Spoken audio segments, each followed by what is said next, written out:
The stories are true. He's come back to seek his revenge. Only you can save your children. You must make yourself remember. Remember what? Peter, don't you know who you are? Have to fly. Have to fight. Have to crow. Have to save Maggie. Have to save Jack. Hookie's back. Who?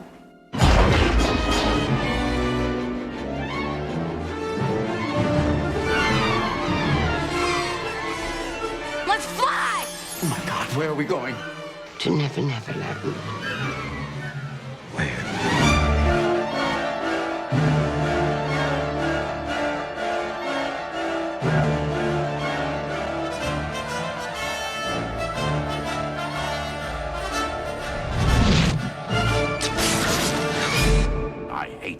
I hate Peter Pan. I am from beyond. Listen, and all you desire will be yours. Welcome to Spider-Dan and the Secret Doors. Prepare for Prattle.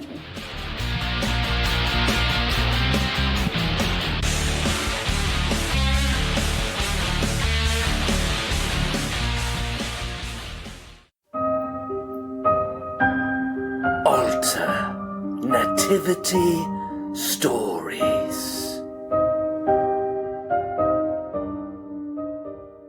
Welcome to Prattle World. I am your host, the ever-amazing, ever-spectacular Spider-Dan, and in this podcast I spotlight entertainment's best-kept secrets that a mainstream audience may find boring. And welcome to Alternativity Stories, a month-long look at alternative stories set around the most wonderful time of year. And looky, I've got hooky, as we are back, myself and Andy, to, Andy is the sleaziest sleaze of the seven seas, Whoa. And we are here. Whoa, what an accusation. What are you doing, throwing out all these accusations? We are going to be looking at the much maligned, strangely, which I didn't realise in my youth, Hook. Steven Spielberg's least favourite film. It's not my least favourite film of his. I've got a couple that are much worse. Yeah, for me. We'll get to that. We'll get to that. We'll get to that. But yeah, at the time it was not very well received, not very well reviewed. However, it made a lot of money, but maybe not as much money as the studio was hoping. But it is strange. It's one of those kind of generational films, I think, that is ironically loved by the children at the time, I think, but not by the adults, which is, again, kind of appropriate to this film. Yeah, I'd definitely say that. I think, just from me personally, I think that's pretty much how I view this film. It is very much a film of my childhood. I don't know. My mother seemed to like it. She's the one that bought the VHS. Yeah, my mum. I ago. think my mum likes it. She always mentions it or brings it up and goes, "Oh, Hook," or if there's a reference to it, she goes, "Oh," she says she's not like, "Oh, Hook," she responds, glowingly to it. Yeah, this is one of those films that is literally in my repertoire of films I used to watch when I was a kid. This is probably one of those earlier ones that I remember I don't even know I can't remember the first time I watched it. It was always there. I think it was always there, at least on the background, whether it was a recorded VHS that my nan had or whether it was like we bought it when it was brand new. It was there. And then had this period, where I hadn't watched it for years, up until I think it was probably around when we were at university. And I think that was when I was buying DVDs en masse, and everything was being re-released on DVD, wasn't it? Yeah. And I picked up the DVD, and I was like, "Oh, fucking hell, this is a film I used to watch years and years ago." And then you have all those memories flood back, don't you? Of that scene, Rufio, Hook, the music, the action, which you look at it now and go, "Oh, it's a bit flimsy as anything." But then there's weirdly enough, for me, which is where my appreciation for the movie falls in, you notice the adult jokes, you notice the side sort of dark humour comedy that flitters through, mainly from Dustin Hoffman, who's just throwing out, shade, because clearly he hates the film as well, but he's just obviously just having a blast. Obviously having a blast, and Bob Hoskins as well.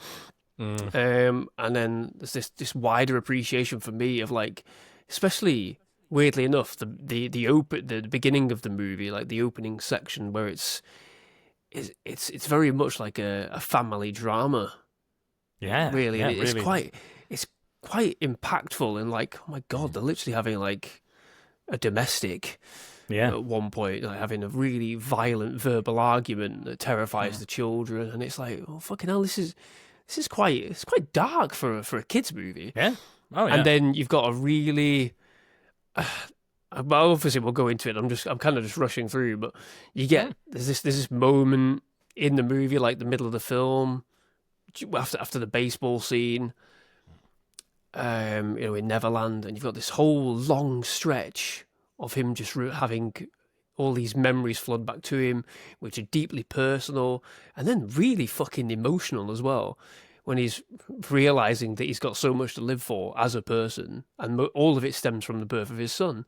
You got this really, really impactful long 10-15 minutes of emotional weight and depth that you don't really see when you're a kid. It's weird how, like, as an adult, even before having like my own child, you have these like, fucking hell, it's all about family, and realizing that he has got joy, and he's forgotten. Peter Pan's not just forgotten what it is to be Peter Pan. He's forgotten what it's like to just be a happy father, and it's sad. There's some really sad moments in it, but then there's this tragic, overwhelming joy that comes through as well, and you get the end, which goes dark when Rufio is killed, and it's really dark. Spoilers if you haven't seen Hook for Rufio's death. The film, I think that's what a lot of the negativity is. There's massive tonal shifts in the film, and I think we'll get to that. I think that's where a lot of the negativity comes from. It's the massive tonal shifts. Some things just don't really sit right at all. You've got really slapstick comedy with the child actors taking out the pirates, it's all ludicrous. It's all ridiculous. Yeah, of course. And then you have these really heavy hitting moments, like Rufio being fucking brutally killed. Yeah, and it is quite brutal for a kids movie. It doesn't cut away. No. You see him straight in, straight through, full through penetration. The chest. You could say, yeah, you get it. He gets it. And then you have these, like the ending of the movie is quite heavy as well. And I think they obviously realised that, because they went, right, we need to kind of make this really fun, so we'll have Toodles fly away. Yeah, quick. It's like fucking hell, get light and fairy again. This is ending on a really heavy note of, like, coming back and finding his family, and reintegrating with the family and everything, and it's there's so much going on in the film, and I think that's obviously probably why at the time it just didn't land well at all, because of the tonal shifts. But I love it. I always have loved it, and I think as I've grown up, and there's more that I appreciate of it than when I did when I was a kid. You just appreciate things on a surface, level, colours, action, laughs.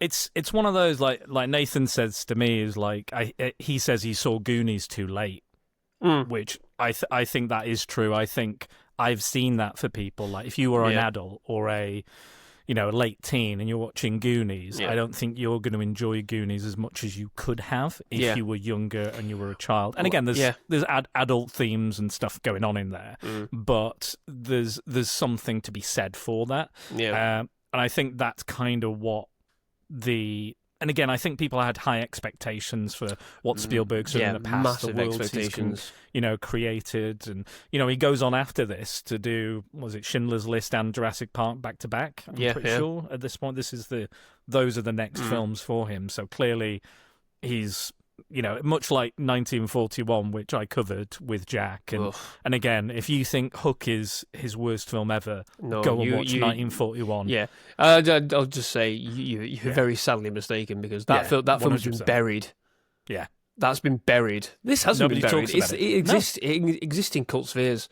I mean, we were talking before recording about somebody that does a podcast purely about speaking to everyone that was involved in the movie, you know, and that's great because there's a lot of people that worked on this movie: extras, stunt people, special effects, costume. There's fucking tons of people, all the actors, everything. And yeah, no, that 1941 is a dreadful movie. That is a tonally deaf movie. Fucking yeah. Considering what Spielberg does, and maybe you knew that was probably why he did Schindler's List and then maybe Saving Private Ryan, because he was like, well, I fucking screwed the pooch. Because it's strange, because he says that, like, Peter Pan, like, his mum read Peter Pan to him. It was his first experience of someone flying, and you know, and he describes himself as having Peter Pan syndrome. He has issues with his daddy issues. We know all this, and it was a very personal film to him. But by the time he gets back to it, because initially he was going to do it in the early 80s as a musical, John Williams had written all the tracks, so they're all there. Yeah, they're all there. And they were reworked for this. He even kept 2 of the songs in this. One of them is fucking atrocious. The one the little girl sings. Yeah, it's terrible. Yeah. It's terrible. I think, again, like we'll carry on, but I think that's one of the criticisms, that is the inconsistency of the child performers, which I think is unfortunate, because there's so many of them. Yeah, so many of them. Like, how do you corral all those kids and get the best performance I think out of them? I think they all do well in their own little individual spheres, what they're doing. And then, but as a collective, it kind of, I don't know, it's sort of, there are moments when you go, it's getting a bit too much. I think that's probably a problem. But how do you solve that problem in a Peter Pan story? And this is the thing is, this was like overblown. It was over budget. It was over schedule. Yeah. It was, you know, he was literally running from one soundstage to the next soundstage to the next soundstage. Like, Julia Roberts is ready, and he'd go and do something with Julia Roberts. Then they'd go. He didn't have a second unit director, did he? No, he didn't. And again, there you go. I think that's probably he outburned himself. Every day I came onto the set, I thought, is this flying out of control? You know, and it was only because there was so much to do to make the movie. It wasn't so much the sets were so immense, it was just that there was so much to do with every story, with the Tink story, the Peter story, the Lost Boys story, the Pirate story, the Hook story, the Smith, everybody had a story. And it was just a lot of scenes. And when you have that many scenes, and we had 7, 8 sound stages on the old MGM lot, which is now the Sony Studios, and it was like I'd get on an electric cart, and I'd go to one stage and direct a scene, and I'd have to go and do Julia scenes on the blue screen stage, and then they'd call me on a walkie-talkie and say, "Are you done with Julia yet?" You know, Dustin and Robin are ready with the shot, and I'd have to go back and forth. And in that sense, it was very difficult for me, because I had no second unit on this movie. I did all the second unit myself. I haven't done my own second unit in years. So it was really bicycling from stage to stage, and until sometimes I felt that I was just spinning out of control. But the movie never got out of control, but sometimes I felt that my mind was spinning in that direction. Going back to like how it started, it was going to be a musical. It was going to be early to mid 80s. It was going to be made. He was well on board. Apparently, Michael Jackson was going to be Peter Pan. Horrifying. Kind of glad that didn't happen. That would have had a completely different tonality and again, to it. The same with Labyrinth. It was going to be Michael Jackson until Bowie came on, and I think those films would not be as fondly remembered, unfortunately. Again, I know it's alleged, but still, I don't think they would be as fondly remembered. Yeah, I think just not even considering that, really. Yeah. Because that wasn't an issue back then. Nobody complaints ever were made at Michael Jackson back then. I think just on a fundamental performance level, because what's that movie that he did, Michael Jackson? I can't remember. There was a movie they did. It was like Moonwalker or something. Something like that. Yeah.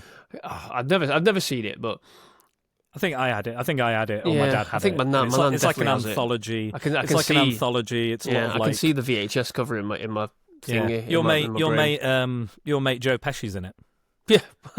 He's selling drugs to kids in it, and Jackson's got to stop him or something. I can't remember. But I think it's wild and weird. On a performance level, when you look at it, I don't think it would have worked in this movie, because the kids are all, because what the film's trying to do. I mean, obviously, if it was going to be a musical, that's a different story altogether to what we get with this with Robin Williams. I just can't imagine it would have worked in terms of those initial moments of how grounded it actually is. Well, actually, it only really becomes fantastical when Hook comes and takes the children. But even then, you've still got this. Is this really happening? Because that's something that I've thought as I've got older and rewatching it. You do have this air of, has it really happened? And again, I think they screwed the pooch a little bit with the ending because they do say, well, no, it did happen. Because it's dreamlike, isn't it? And it's weird. I don't know. Like, there's a lot of things that don't really work for the movie. I think that's maybe the indecisiveness of everything. It was meant to be a musical. It was meant to be this. It was meant to be that. And they've had difficulty on set. They're running out of time. Spielberg's burnt out. You know, all of it culminates, doesn't it? Yeah. So the original concept was it was going to just be a straight adaptation of Peter Pan. So but Michael Jackson wanted to be the child. He didn't want to be an adult, which again, bit weird. Kyle? Hey, Stan, what you doing? Mr. Jefferson, it's 1:30 in the morning. Look at me, I'm Peter Pan. Shamona, I'm a little boy forever. Hey! I don't think people would buy that, because he was obsessed with Peter Pan, wasn't he? So yeah, he was. He's like, I'm Peter Pan, you know. It's ignorant, you know, that Martin Bashir interview he did years ago. You know, that's what he said, and again, you know, Spielberg is Peter Pan of the film industry, so it would seemingly make perfect sense to a degree. But yeah, so so then what happened was Spielberg had a kid, you know, so had to become a dad, had to grow up, and then he kind of put it to bed, and it was handed over to Nick Castle, who you'll know as being the original Michael Myers or The Shape. He also directed Last Starfighter, and he was on it when it was no longer a musical. And when it was Dustin Hoffman was cast, Robin Williams was cast, but they had creative differences with Castle. So the movie studio, TriStar, I think it is, they wanted Spielberg back, so they bought out Castle. So he got like a real big, huge lump sum, like I think it was $500,000 or something, to not do the movie. And they brought Spielberg back in to do it. They did that a lot in the early 90s, though, didn't they? Buying people out of contracts. Yeah, I mean, they were quite happy to bring him in, but they had him out. And at this point, again, it's lost the musical. And I think what it is they're trying to keep the music and they're trying to keep the script. And a lot of the criticisms is about the pacing and how overblown it is. And the thing with Spielberg is going, I'll never sign on to a thing that's not a personal story for me. So maybe, but I thought this is must be one of his most personal stories. Because it's about fatherhood, it's about... Yeah. And it seems to be.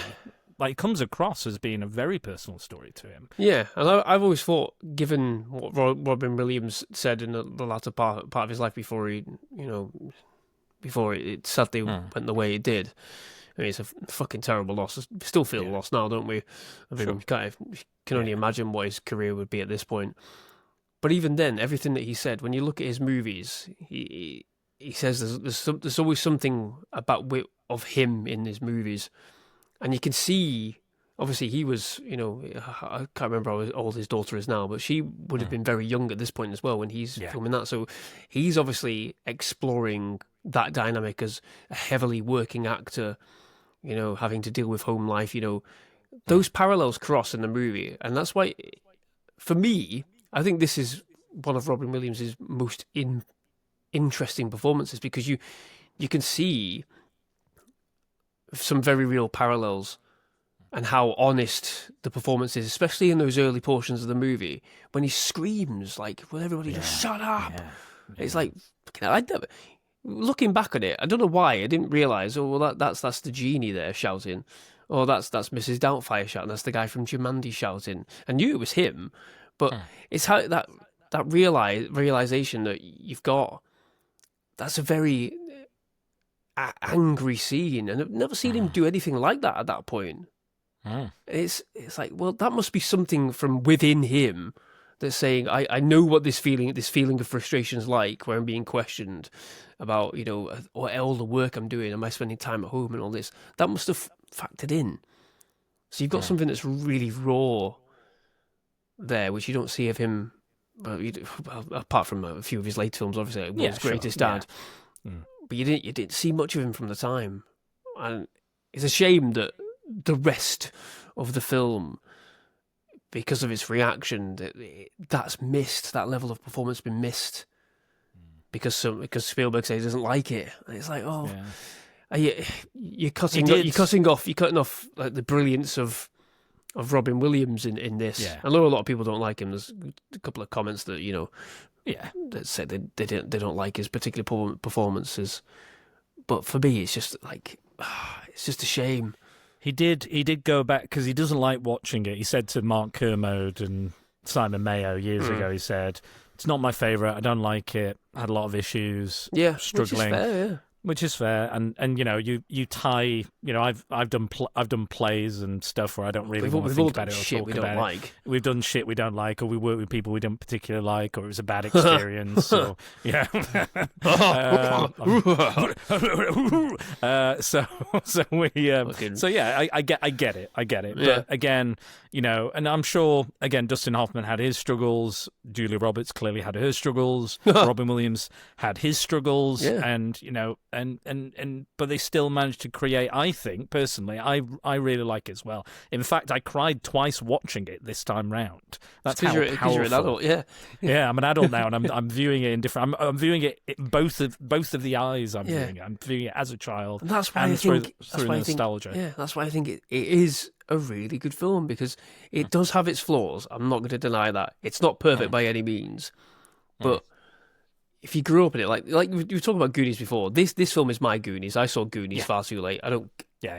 Controversial statement time. I don't rate Goonies at all, but I understand why people do, and that's in the same way I can understand why people don't rate this film, because I can see it. I can see it because I look at it in a pragmatic way, a critical way, but it still doesn't take away those feelings I get when I do watch it, which have been enhanced as I've got older. Like I said about the emotional moments, the whole sequence at the baseball game that goes into the tree, that goes into the seeing his shadow with Tinkerbell there telling him, this is where Hook destroyed when you didn't come back. Yeah.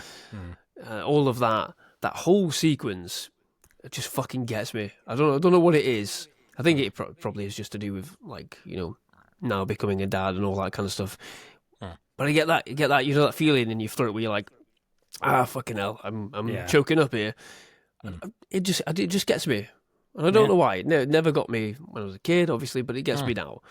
Yeah. So it's that I've grown up with this movie, and it stuck with me, like a lot of movies have done. But it's just, I can understand why some people don't like it. I can understand why some people, think it's terribly made. I can understand why Spielberg probably doesn't like watching it, because he must have had some terrible issues of it, because there's a lot of egos in this movie. Yeah, it's well documented, and obviously all the other behind the scenes stuff clearly had a massive impact on him. He said as well that he felt really confident in the tail end of the film, but when we get to Neverland, he felt really, this was like something felt like it was out of his wheelhouse. He felt insecure about it, and that's why the production value is insane. Like, there is a real pirate town, there is a huge galleon ship. There's all this stuff. They created giant food for Tinkerbell to stand next to. There's all this stuff going on, and he felt he really got those opening and ending sequences, but he felt now he would do it as a digital background, and I'm like, no, fuck no, do never do that. The film is all the better never for do it. any of this. Yeah, the film is all the better for it, because it feels like a real fucking place. Because these people are there; they're not CGI characters. When they're running along deck, you can hear the wood under the feet when they're chasing Robin Williams when he first lands and goes, "That's some nice shiny boots there, boy."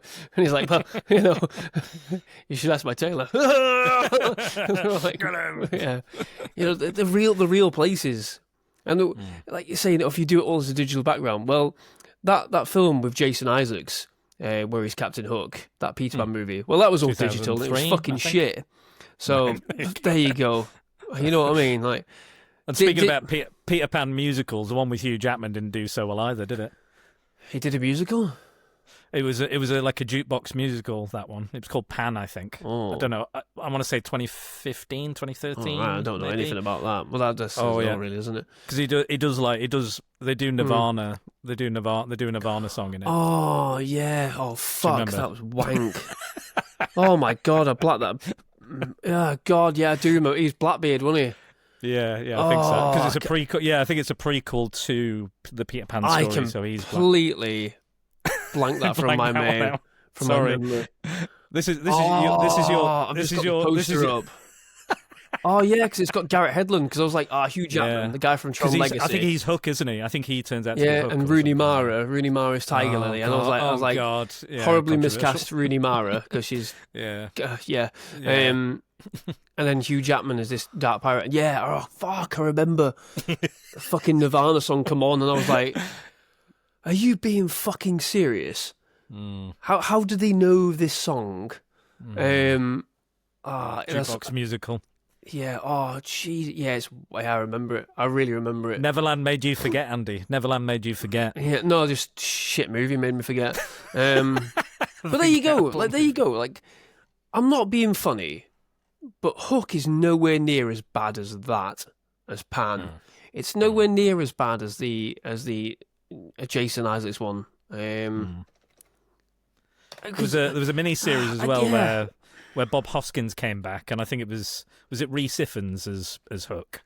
I think it was called Neverland or something. Yeah. I think it was on Sky. I think it was on Sky or something. But clearly people had such fond memories as Hoskins as me that they were like, "There's nobody else we can cast in this part." Which I can't disagree with. No, he's genius. Yeah, I think like a lot of the performances are really good. Again, they're very over the top, very theatrical, but I think that's what's required for this story because you've got he flies into Neverland and you see the fucking compass on the fucking map and shit. Like, it's really extravagant. And the opening, I think, when the kids are kidnapped, again, it's never explained how that's done or how that's possible. Yeah, because it's fantasy, isn't it? Yeah, we don't need it. We don't need it. Yeah, we don't need answers. No, but again, and there's a lot of the stuff that kind of omits or it doesn't talk about certain things. But that opening where you see the Hook all the way through the wall, and then the nanny up the stairs is like, the children were screaming, the children were screaming. It's like, fucking hell, this is pretty full on. Yeah, it is. I want to say as it's well, almost like a horror movie at that point. Yeah. Well, he's fucking Freddy Krueger, isn't he? That's the idea. Is a guy missing his fucking has hooks or blades on his hand. Yeah. He's coming. It's a nightmare. They talk about dreamland and dreaming and all this other shit. That's why he's fucking Freddy Krueger. I mean, they talk about it right the way through the movie as well. There's pretty much towards the end of the movie when Hook says, you're gonna wake up and you're gonna be drunk in your own bed and you're gonna realize this is all a dream. And it's like, well, it is a dreamlike experience. That's why at the end of the film, dreamlike logic. Yeah, exactly. It's dreamlike logic. It's a dreamlike land where nothing is as it seems. Time stands still. Like the laws of physics are gone. He doesn't drown in that water when the mermaids save him. I mean, they do blow air into him, don't they? But like this. It's this dreamscape land, a fantasy land like Narnia or anywhere else that where anything can happen and anything does happen, and but it is punctuated by this very real sort of horror and worry and concern. We cut back to the real world a few times, don't we? And it's like the children are still missing. Yeah, Phil Collins plays apparently he had a much longer scene, but he pops in for a cameo to play the police detective, and he was like, "Oh, I hope it's just I imagine it's just a horrible prank." Yeah, it's just a terrible prank. A terrible prank. And I was like, and he goes quite clearly, my children are fucking missing. Yeah. It's like, why are you saying it's a fucking prank? And like, well, this and that. I did think the opening is a little bit too on the nose for me. Them watching the Peter Pan play, I feel, is just a little bit too much because we already get all the references. Him doing the stance and the links to J.M. Barrie and Wendy and her. Links to Great Ormond Hospital, which the rights for the book J.M. Barrie donated to the hospital to help fund the caring of 6 children. And there's these links where it's like, yes, we know I think it is to stamp home that Peter is not only a real character but a fictional character. Yeah. But I felt it was just they just so happen that the daughter is doing the play. I was like, that's a bit too much for me. Is it also not meant to sort of be that sort of subconscious thing, which adds to it potentially being a dream sequence. That he's True. He's Reliving he's his so life. surrounded by this idea of Peter Pan, this very real existence of Wendy, and the story that was created around her.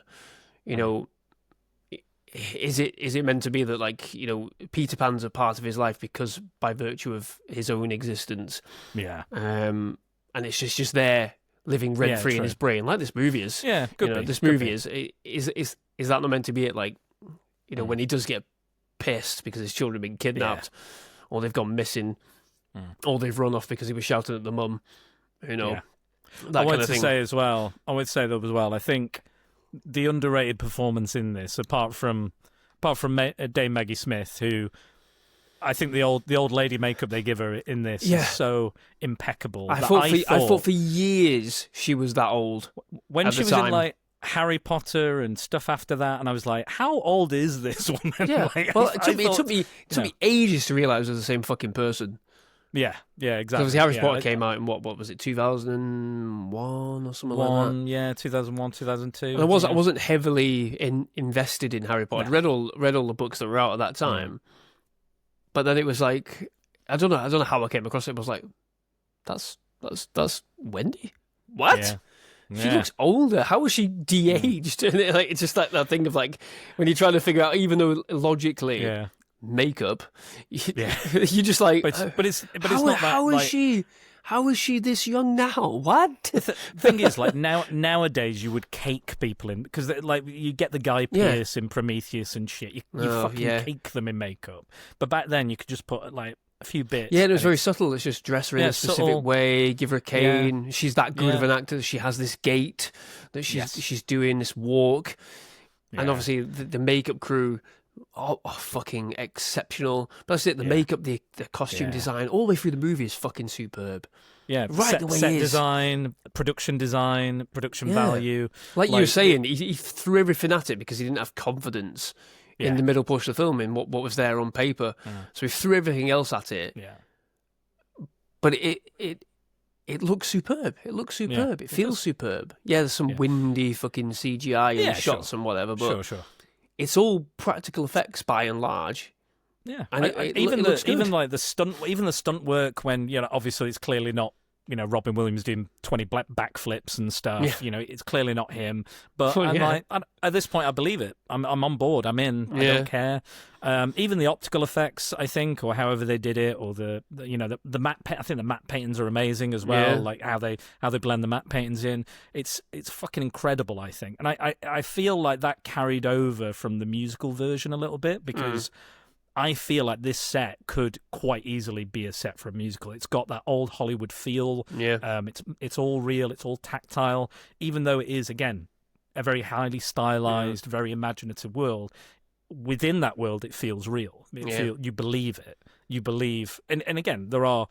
and I think there's probably holes in the book that are translated to potential holes in the movie where you could if you dug into it too much and, you could pull it apart, if you pull on the string, pull on the thread. But for me, I think it's an incredible looking film. Yeah, all the colours pop. All the colours pop. Yeah. They're all over exaggerated colouring. I miss distinct primary colours. They're bright.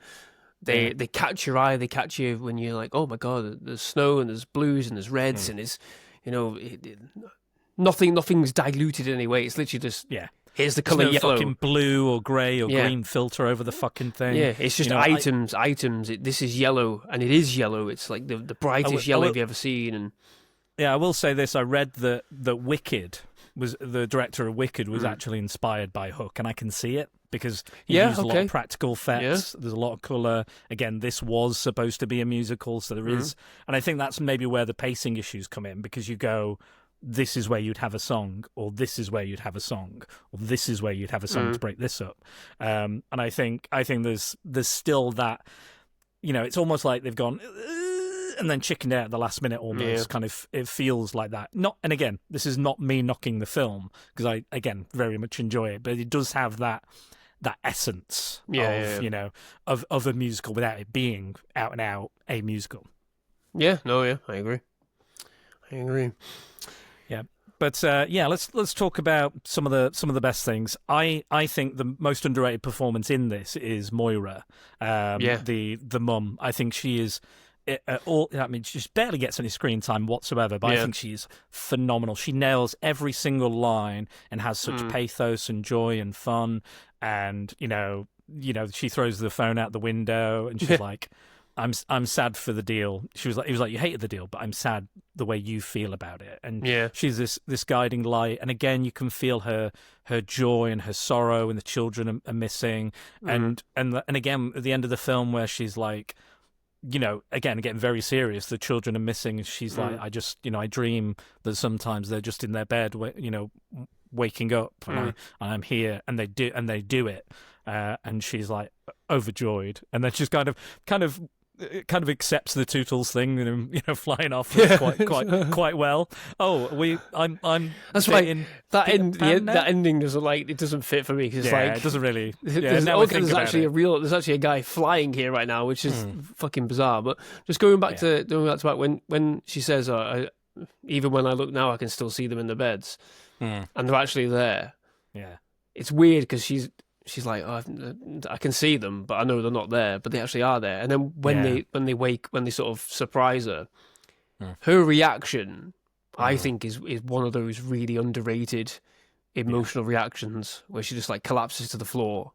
Yeah. Kind of unable, joy, shock, sorrow. Yeah, everything's in there. Surprise. To the point where she acts not being able to catch her breath until she starts crying.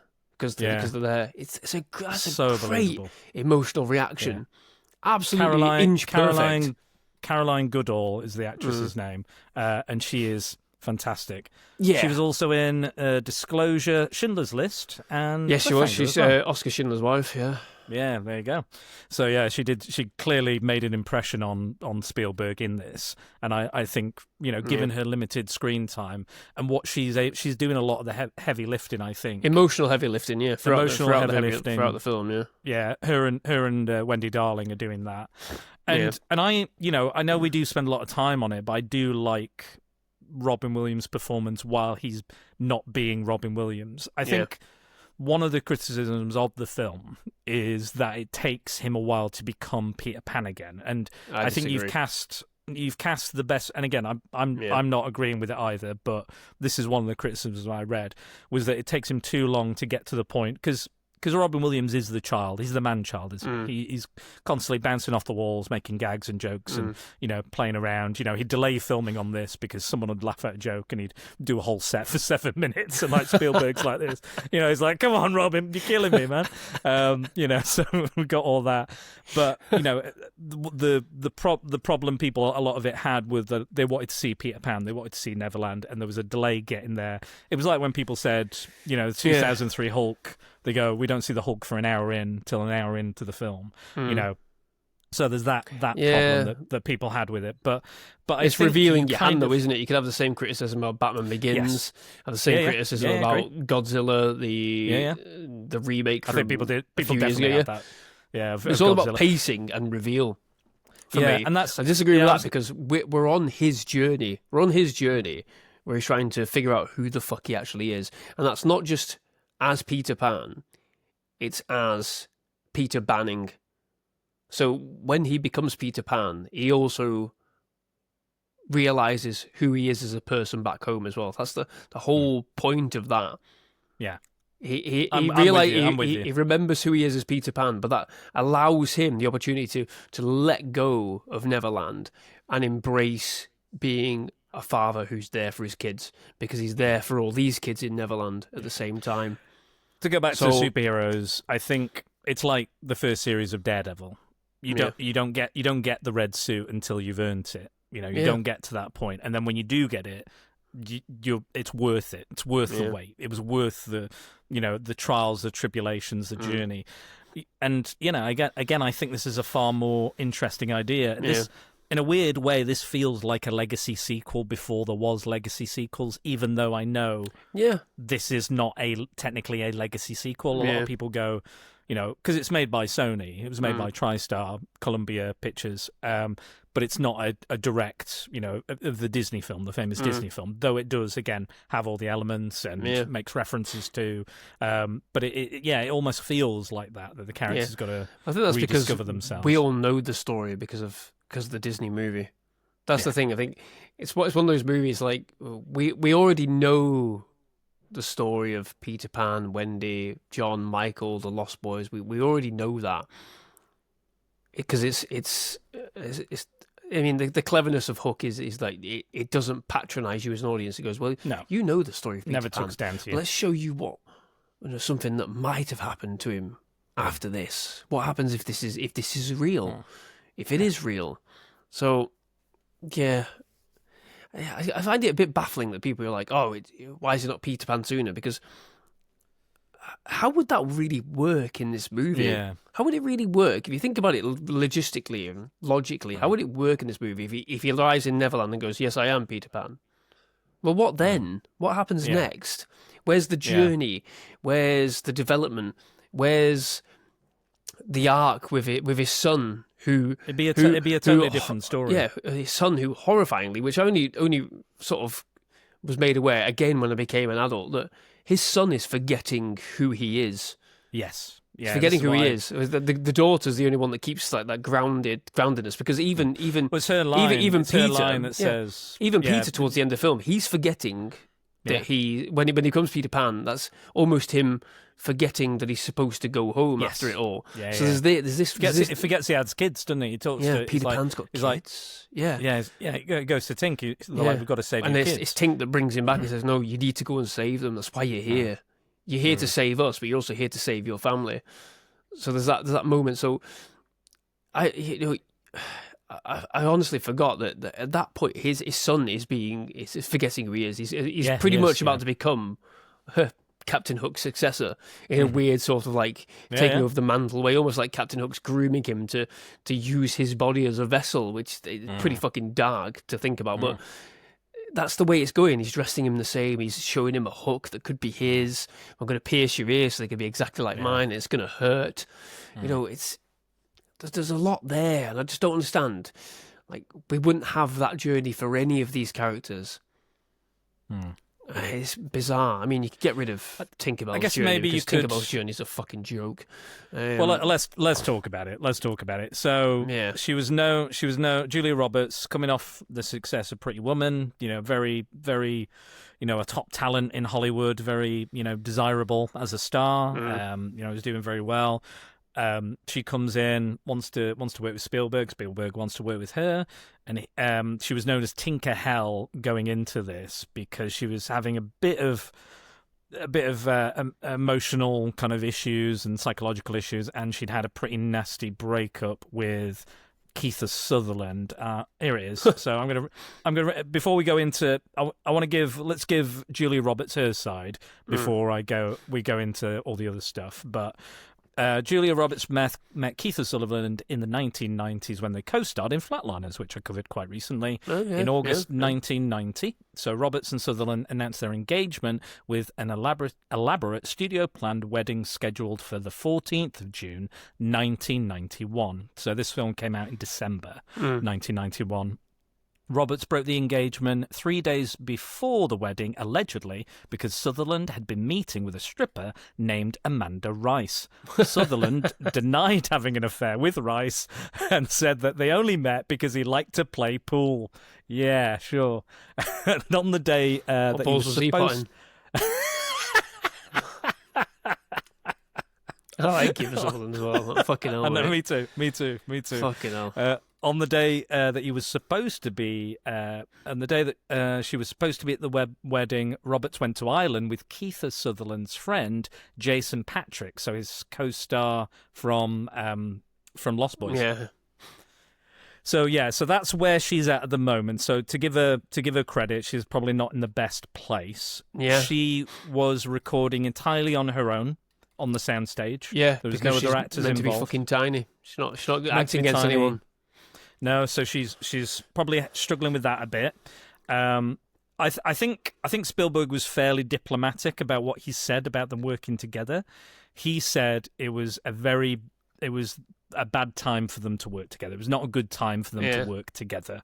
And she's kind of come back and said, I think he's remembering things. I had a great time, and this is kind of a backstab, and Can you when you were upset personally, could you keep it out of the professional life? Oh, sure. Oh, yeah, that's easy. Even though we read with Steven Spielberg when you went in to do Hook that he felt that Steven Spielberg, I find quite confused in his recollection of me. So clear it up. I never had moments, trouble, sorrow, reflection, anything on the set of Hook. There's no doubt in my mind. And he talked more about his personal life. I know more about, him and his life and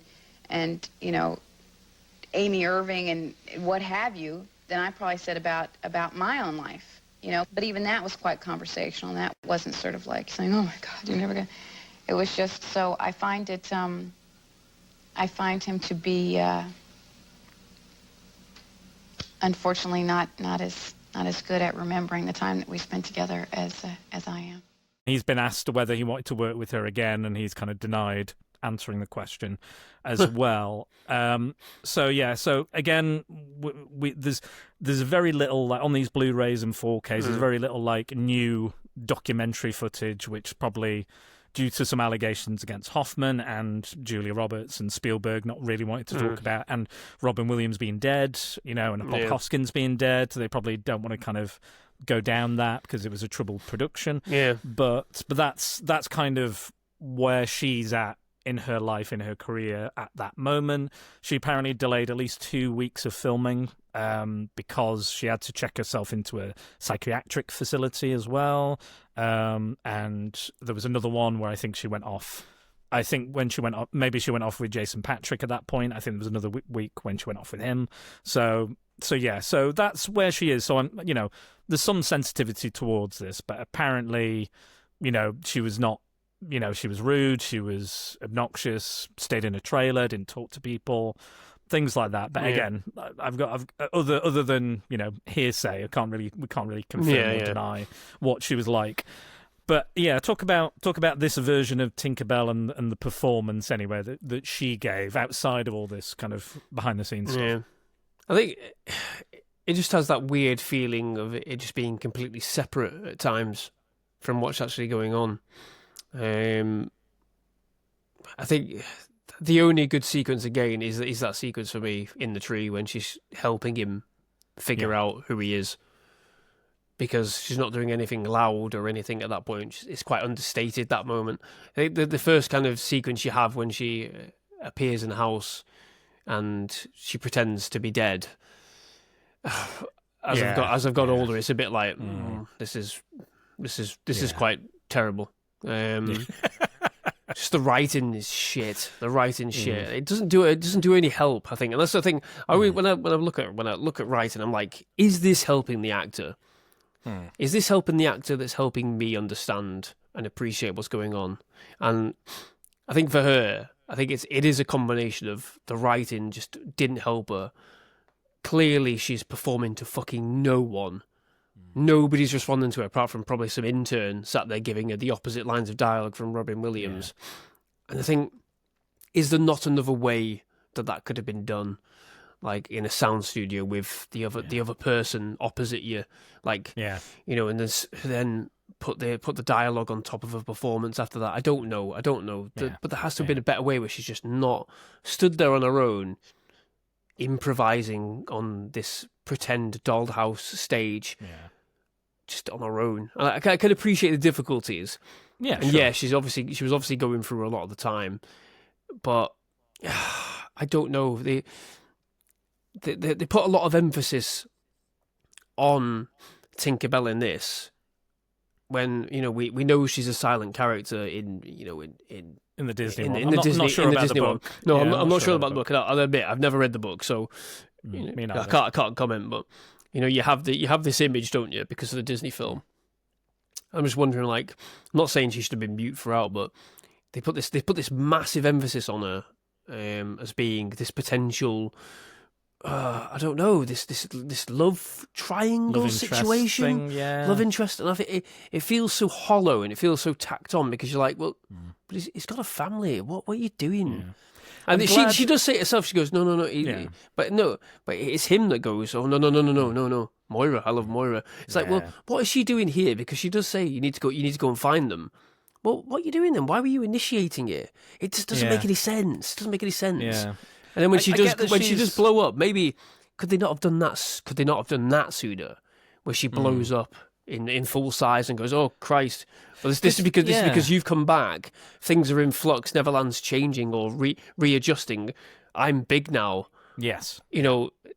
Play it that way rather than this weird one singular incident where she blows up. Making my wish come true or some shit. Or, because you've come back earlier. You've come back, so hope and wishes are being granted. The Lost Boys have been wishing for you to come back for all these years, and now you're here, and now hope's come back. Joy's come back. Neverland's responding. I don't know. There must have been some other way to do it. The awakening of Peter could indicate, that this Neverland's reawakening. And it would have been cool to see her like a full-size Tinkerbell fighting the pirates as well, and on the and maybe giving people the ability to fly as well, possibly if that was within the budget and physically possible. But I'm glad they didn't do the whole like, oh, Tinkerbell's a jealous bitch thing. Like all women are that was in the original Peter Pan, wasn't it? Well, exactly. in the cartoon. And like the mermaids like Peter as well, like they were attracted to him, and Tinkerbell was jealous of that, jealous of Wendy. So I'm glad they didn't go that route. Well, speaking of the writing, you've got Carrie Fisher to thank for the Tinkerbell script because she doctored it. So if you're not a fan of the writing, you've got to point the finger at her. I'm not pointing no finger at my princess. I'm not doing it. But and she also makes a cameo with Mr. George Lucas on the bridge. They get covered in fairy dust and start flying. While we're on the subject of cameos, the greatest cameo. We've got to talk about it. I knew we were going to talk about this. But greatest cameo in movie history that took me years to realise. I think it did for a lot of people though. Yeah. Is that fucking Glenn Close cameo? Fuck me. That entire sequence is brilliant. One of you here didn't believe it. And Peter's like, oh, fucking that was me. And everyone's like, oh, is it me? Genius out comedy. But the boo box, fucking hell, it's terrifying. The boo box is terrifying. But I love that sequence because this playful nature which comes through. You got adult jokes in here because kids are like, they put him in a box. he's practically burying this poor pirate alive. Scorpions. We don't see what happens next, but the boo box. He's just dead. But it's like the audacity. I don't know how it comes about. I've never looked into it. But the audacity to have like Glenn Close just play this cameo. It's brilliant. You can tell having fun with it. Having so much fun because. Obviously, Robbie Williams is stood there in the background as well. Quite clearly, he's probably trying to put them both off. And Dustin Hoffman comes right up to her face and she's like wearing this clearly fake beard. Oh, it's so... clearly fake wig. But you just don't realise it's Glenn Close. You just don't. And she's just it was you, wasn't it? No. God. You all along. Tell your captain the truth. I did. Yeah. Oh, yeah. The boo box. No! The boo box, not the boo. Yeah, it's really like when she screams like, yeah. But that's horrible. That's so horrifying because it's like this is something that's really terrifying that's happening to this person, but we're just laughing along with it. But like this again, it's just like the audacity and the Spielberg must have been like, I want you to really make this over the top but genuine at the same time. When he says the boo box, it's the worst fucking news you've ever heard in your life. Like, no! Honestly, it's brilliant. It's one of I always thought the pirate looked one of weird. My favourite cameos of all time. I think because it's brilliant. It's so left field and out there. Like understated as well. Like, there's no need for it. It could have been any generic fucking pirate on that thing. But the fact there's Glenn Close, Jimmy Buffett is there, David Crosby, and even Apollo Creed's trainer is a pirate there. So it could have been any of them. Yeah, exactly. If they wanted to be. It's just the brazen audacity to go. Glenn, come here, la. You're going to get put in a box, and they want you to be really fucking terrified about it. Yeah, no issues. Like, who does that? Who does that? Like, who gets Glenn Close to be a male pirate, to scream so loudly like a terrified little girl, and then put in a box with scorpions? I love it. During my research, I saw an interview with Glenn Close, and apparently the script girl didn't know it was Glenn Close, didn't know it was a woman, and apparently tried to like hit on her, like tried to get with Glenn Close. What?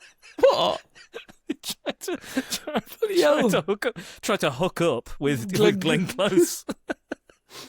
Jesus Christ! Because I remember always watching that and going, "Why does this pirate look so weird?" Yeah, I was like, "There's something off about it," and you can tell it's almost sort of dubbed a little bit as well. Like they tried to make it sound more masculine. I don't think it is. I think it's just Glenn Close just doing a really good job of being a male pirate. I mean, whatever it is, but it just felt that's why it feels so off and like odd. I love it. Don't get me wrong, but it just feels weird. Like, I mean, looking at a picture now, you can quite clearly tell it's Glenn Close. I'll put it up on screen. You can quite clearly tell it's Glenn Close, but it's got chest hair and everything. It's fucking genius. It's absolutely genius. I think it's one of my favourite moments in the movie because the acting because there's no necessity for her to act as well as she does in this sequence. There's no necessity. There's no requirement. But it just adds to this thing about the Hook. Like, everyone's terrified of him, they love him and respect him. But it just doesn't make any sense. I love it. I think it's brilliant. I honestly think it's brilliant. Yeah, it's one of my favorite all-time favorite cameos. I knew you were going to bring it up because it's something you reference so often, you and Natalie in general. The boo box. Anyway. The boo box. But I have to say, like, if we're talking about like villains and introductions to villains, I think this movie fucking really sets up Captain Hook as a viable threat. From the kidnapping of the kids, we've even got the little. There's a little hook on the window, another little reference, little cheeky reference to the book and to the story. And and he's taken them, and then he's like, "We have his children," and that whole the sharpening of the hook, the parade, and everyone chanting "Hook, Hook, Hook." It just builds to this crescendo, and he's like, "Those mewling sops of blah, blah, blah, blah." And then he gives that and he turns on the charm. He's like, "Oh," and then he turns around and then starts giving his speech about the war. And there's some people that say that the performance here from Hoffman kills a lot of the menace and the dread and the villainous nature. But I think it's who are these people? It's just what I've been reading. Who the fuck are these people? But reviewers, with villains, you've got to have charisma. If you're playing the villain, you've got to have charisma. Yeah. I mean, fuck it, Joker, Heath Ledger's Joker, fucking Thanos, Agent Smith. Fuck me, who are these people? Yeah. What do you mean? There's no. A lot of the reviewers at the time. It's playing up the to Roger Eberts. Yeah. I don't agree with them. I'm just bringing it up. But I'm with you. I think it's a perfect balance of, because actually they did, like, Hoskins and Hoffman, who both agreed they were playing, basically gay lovers. They were like, these guys are gay. These guys are clearly that close. Well, they've got a weird relationship, haven't they? Yeah, of course. Yeah. And if you want to read it as that, you can. If you don't want to read it as that, I don't read it as that. I just read it as like they're mutually dependent on each other. And again, that's what Spielberg the lackey's mutual. Yeah, he's mutually dependent on his lackey, and the lackey's mutually dependent on his captain. Yeah, because they can't operate without each other. There. There's a love there. However you want to describe that love is down to you. But it's just that they can't operate without each other. That's how I see it.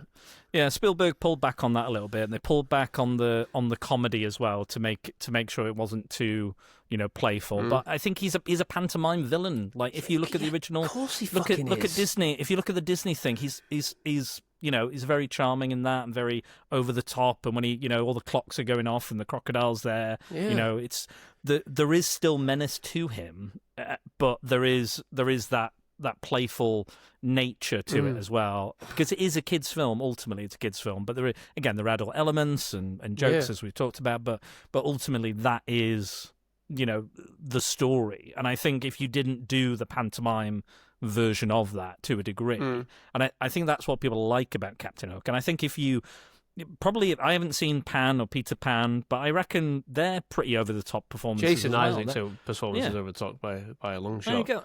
And there'll be comedy in there, and there'll be other stuff, and there'll be other elements to it.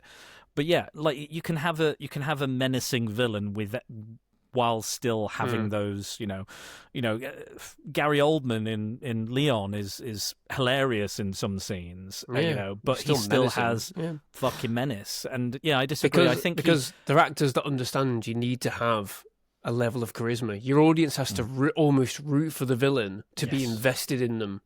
Yeah. It's not enough to just have them dark and evil and brooding. Yeah. It works in certain circumstances, certain movies. Stories. But in a movie like this, if Hook was deadly serious throughout, you wouldn't buy it. You wouldn't believe it. Because you'd be like, well, it's Captain Hook. What's going on? He's ludicrous because he's got a hook for a hand, for a start. Yeah. He wears a big hat and he has a pirate ship in Neverland. You don't want him on ultra fucking serious. No. It's a ludicrous comment, that. Absolutely ludicrous. And I'm with you. I think whatever issues Dustin Hoffman's had, or back then or now, whatever it may be, his performance in this is top tier. It is one of the only reasons why the film works. Because he probably didn't give a shit, but he's clearly having a good time enough that he's putting forward this level of performance. Yeah. He might have been phoning it in, but if he's phoning it in, then brilliant. He's doing a fucking bang up job of phoning it in. I don't know if method actors can phone it in. I don't think they allow themselves to phone it in. But then you've got the genius of Bob Hoskins working alongside him, who is he is a great serious actor. He plays obviously in Who Framed Roger Rabbit so fucking straight, but here he's tapping into that comedy, that whimsical sort of performance. But even then, there's some serious moments that come through from him as well. Yeah. When they're at the baseball game, and you can see there's like a tonal shift when he's about to throw the final baseball. Everything becomes a bit serious. It's I don't understand that at all. And I think this film would be a lot less without Dustin Hoffman as Captain Hook. Yeah. Well, like 100% said, a lot less. We can't. The thing is with this as well.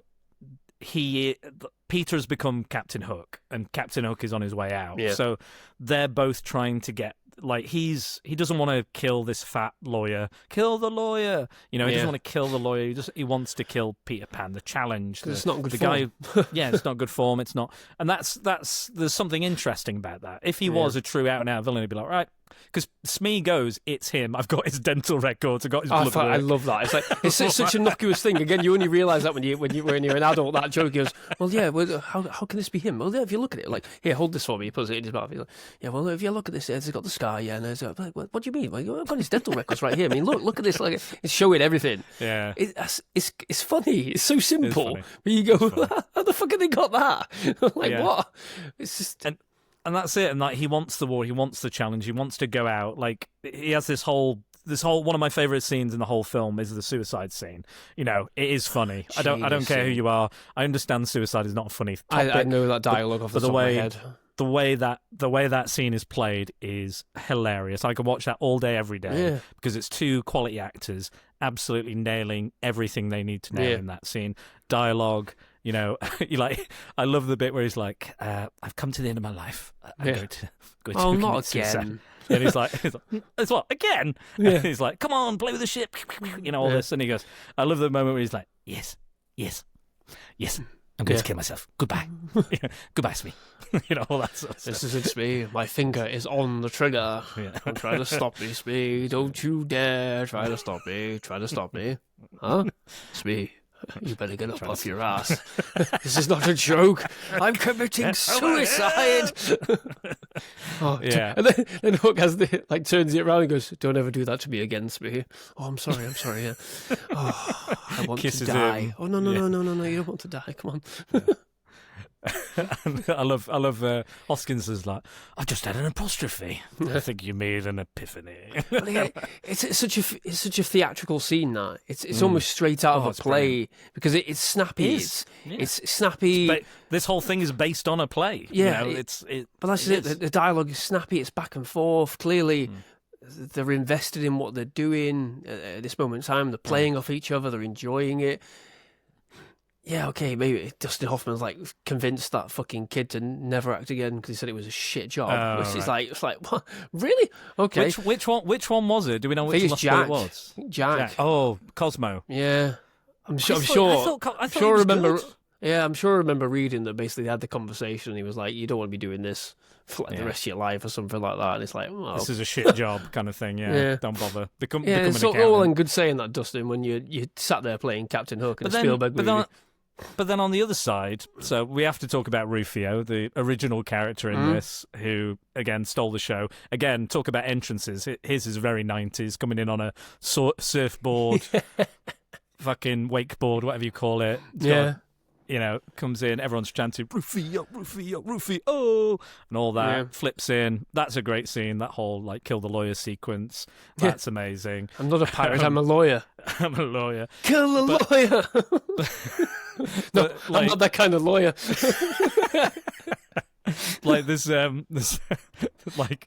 The thing is, he took Dante. Again, he's a method actor. Took him under his wing, didn't he? Took him under his wing. He said, you're clearly taking this seriously. You know, you're really good. I think you've got it, kid. You know, he started off being a bit antagonistic because that's kind of he's the villain of the piece. He's one of the heroes, so I can kind of understand that. But as they got to know each other, you know. He was like, he even said, "Oh, can you give me some tips on my death scene?" And he said, "Well, I'll be there." You know, he doesn't necessarily need to be in that shot. I mean, he is there in some of the shots because he killed him, but in some of the shots, he probably wasn't there or didn't need to be there, for the close-ups anyway. But he said, "I'll be there and I'll guide you." And he said, "You know, trust your instincts. You've got it." Also, strangely, Dante Basco lost his virginity during the shoot of Hook. And cool. And he came on set. He was dressed to the nines. He was feeling himself, I think, as he describes it. And Dustin Hoffman's like, "Oh, you've grown up, Rufio. You're glowing." You know, he's like, and I think he said something like, "It's not the size of the wand, it's the magic it makes," or something. He said. And I was like, okay, kind of really weird. Kind of weird, Dustin. Maybe keep that to yourself. But seemingly he knew what had occurred over the evening before. But yeah, very strange. But yeah, it is. I think it's an iconic performance, a villainous performance. Yeah.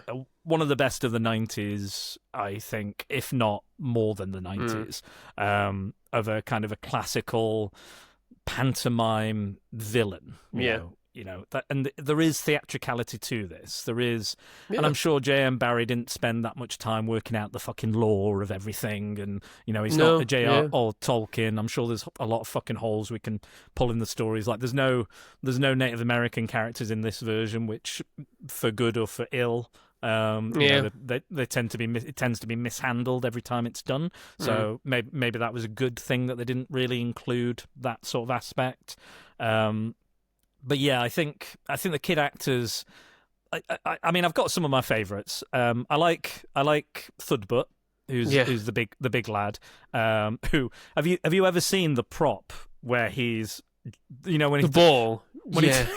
It's fucking disturbing. It's really, really bizarre. I'll put it up on screen for the video version, but it is really fucking disturbing. Yeah. And it's kind of like, okay, we're laughing at childhood obesity again, but I think his scenes are really good, and there's a focus on him. Yeah. And apparently during that scene at the end where Pan is handing over the leadership of the Lost Boys, because Rufio's dead, he's leaving. None of the kids knew what was going to happen in that scene or who was going to get it. So all the reactions are real, and then he gets it. Yeah. And he says, protect all the kids that's smaller than you. Yeah. And there's all the other characters there. I like Pockets as well, the one who says, "There you are, Peter." Yeah, tiny one who says, "There you are, Peter," and he brings That's a a good smile scene as well. Fucking hell. Again, "I see you, Peter. I see you." All that. Again, it's gets your heart going. There's a few others. I think Ace is the guy with the hat on, and my favourite name for the Lost Boy was Don't Ask, and he's the one who's dressed like fucking Bugsy Malone. Yeah. And the only reason he got that name was he was pestering Steven Spielberg for his character's name. He was like, "What's my name?" Steven, every day. Every fucking day. He's like, "What's my name? What's your name?" And Spielberg turns around and goes, "Don't ask." And he went, "Okay, cool." And that's his character's name. That's the thing. All the Lost Boys are memorable. The ones that like, have got speaking parts, they're all memorable, aren't they? You can visually see them. You can visually see them. Yeah, I think one of them's the tiniest one's called Too Small, I think. Yeah, as well. The one that looks after little Neverbugs. Like, who do I look after? Oh, the little Neverbugs, little ones. Tiny yeah, I mean, for me, like. There are some really great scenes. I think one of the great scenes with Rufio is his entrance as well. Like, oh yeah, all you have to do is say "bangarang" in a crowd, and some people will turn around and go, "Yeah, let's talk about Hook." Yeah, they'll know. But it's a Jamaican word, actually. Yeah, it is. Yeah, it means to create mischief or chaos, which is appropriate. Yeah, well, I think my favourite scene with Rufio is when he bends the knee to Peter. Yes, very nice. And hands over the sword, but then Peter, like, it's not a case of like, take the sword and then win. It's a case of he picks him up almost, doesn't he? Mm. Without doing it physically, he picks him up and embraces him. It's a great little scene. But again, it's good acting. It's good acting because he's like, you are the Pan. Yeah, Rufio's voice is broken, like he's in awe. He didn't believe it himself, and obviously. Was Rufio there when Peter was there? He must have been, but obviously Rufio has felt like felt the loss, like he's abandoned me. So I'm gonna. One of the kids is dressed like a Union soldier, so I'm guessing he came to Neverland during that war, I guess. So it's like, well, Rufio obviously feels abandoned at this point, doesn't he, by Peter, who never came back? So he's had to pick up the mantle. So he doesn't believe that this fucking out of shape bozo is who he says he is. So that realization is you are the Pan. Yeah, it's a great little scene. There's so many great little scenes in this movie. I think it's a collection of great little scenes, just undone by some naff moments and some tonal moments that just don't work. And I think the criticism overall, I think, is a bit more than it really deserves. Yeah, but like true, I said, agree. I can understand the criticism because I have that same criticism of, say, Goonies, for example. Because I don't see it in that glazed, rose tinted view, that other people do. But I understand why they do. And I think if you look at this, you from the opposite side, maybe you do the same. Yeah, I think so. It's not a perfect film, but it's a film it's a film I love. It's a film I appreciate, and it's like you said. There are moments imprinted on my mind. Yeah. That, again, this is a film that's not really like a weepy film, but I did cry twice while watching it because of. Yeah, be it nostalgia, be it, losing my innocence or growing up. Like, you could argue the films are equally about growing up or the book is equally about growing up and taking on responsibilities. But then there's also the message of not letting your inner child die and, and keeping that alive within you. And again, that parallel between Hook, who is the adult, he's the authoritarian, the authority figure. He's vengeful and angry and bitter and twisted. Is it ultimately what you're destined to become, or will you keep the light inside you alive? Yeah. And again, Pan's not an innocent in any form because he's. Potentially, I think in the book he takes one of Wendy's children to Neverland by force. Yeah. So he's not like a nice guy, and even in the Disney film, he's not painted as the hero because Wendy's like she's the moral compass, isn't she? Yeah. She's like, you want this, and you can do this, and you can achieve this, and it's all boys, and and it's almost. I think the book initially was kind of about almost the thankless job of a mother. Almost there's that you give all this, you give your entire life, your body, your time, your effort, your later years to these children who are ungrateful, rude, obnoxious, but are spontaneous and full of life. I think there's something in there. I've not seen Finding Neverland, but I think that's ultimately what the kind of story in there. But which I may watch all of these Pan movies now just for a bit of fun to see what they're like. Oh, God help you, Hugh Jackman one. Jesus. Was it panned by any chance? I think it was, wasn't it? It was a massive flop. I believe it. I believe it was, but no, it's definitely like, again, like I could talk all day. Like there's that great, when they're training Peter. There's a single shot which is incredible. I didn't realize this until I did more research. There's a single shot where there are 3 different Peter Bannings on within this shot, and one of them is Robin Williams, and the other 2 are just extras or whatever, stuntmen. And they are, that's one shot, but it's seamless. It's almost like, you just don't realize it's just all in one shot. And it's those kind of practical, kind of clever little elements that do it. But also, I need to talk about the score, because I think it's one of John Williams' best scores. Well, I still think of it now. I still think of it now. There's loads of times when I'm just wandering around and I just go and I just go into the give us a But it does exactly what you need it to do on every point in this film. Absolutely, absolutely. Slams, and he does a lot of the heavy lifting, I think, emotionally for the film. Yeah. Like, I'm not saying the performances are bad or that the actors are not landing. I mean, apart from Tinkerbell and Maggie. Again, I don't blame the child actors because they're doing their best, but. I wasn't a fan of that song. I don't think it's necessary. I don't think it adds anything. I know it's kind of a reference to, Wendy singing the kids to sleep and the Lost Boys to sleep, or the pirates over here. I think that's it. That's it. She's singing, and the pirates are kind of like, mournfully. Yeah, they're lulling in, aren't they? That's it. Yeah, I think that's from the film as well, the original Disney film. But I think it just draws you in. It gives this kind of grand fairy tale, this epic adventure, and it's wonderful. Again, the little references, like they're on to Nana 9. The dog is Nana 9 because just the score. The moment when he becomes Peter again, when he flies through the tree, that rousing bit of score, which leads to him flying through the clouds.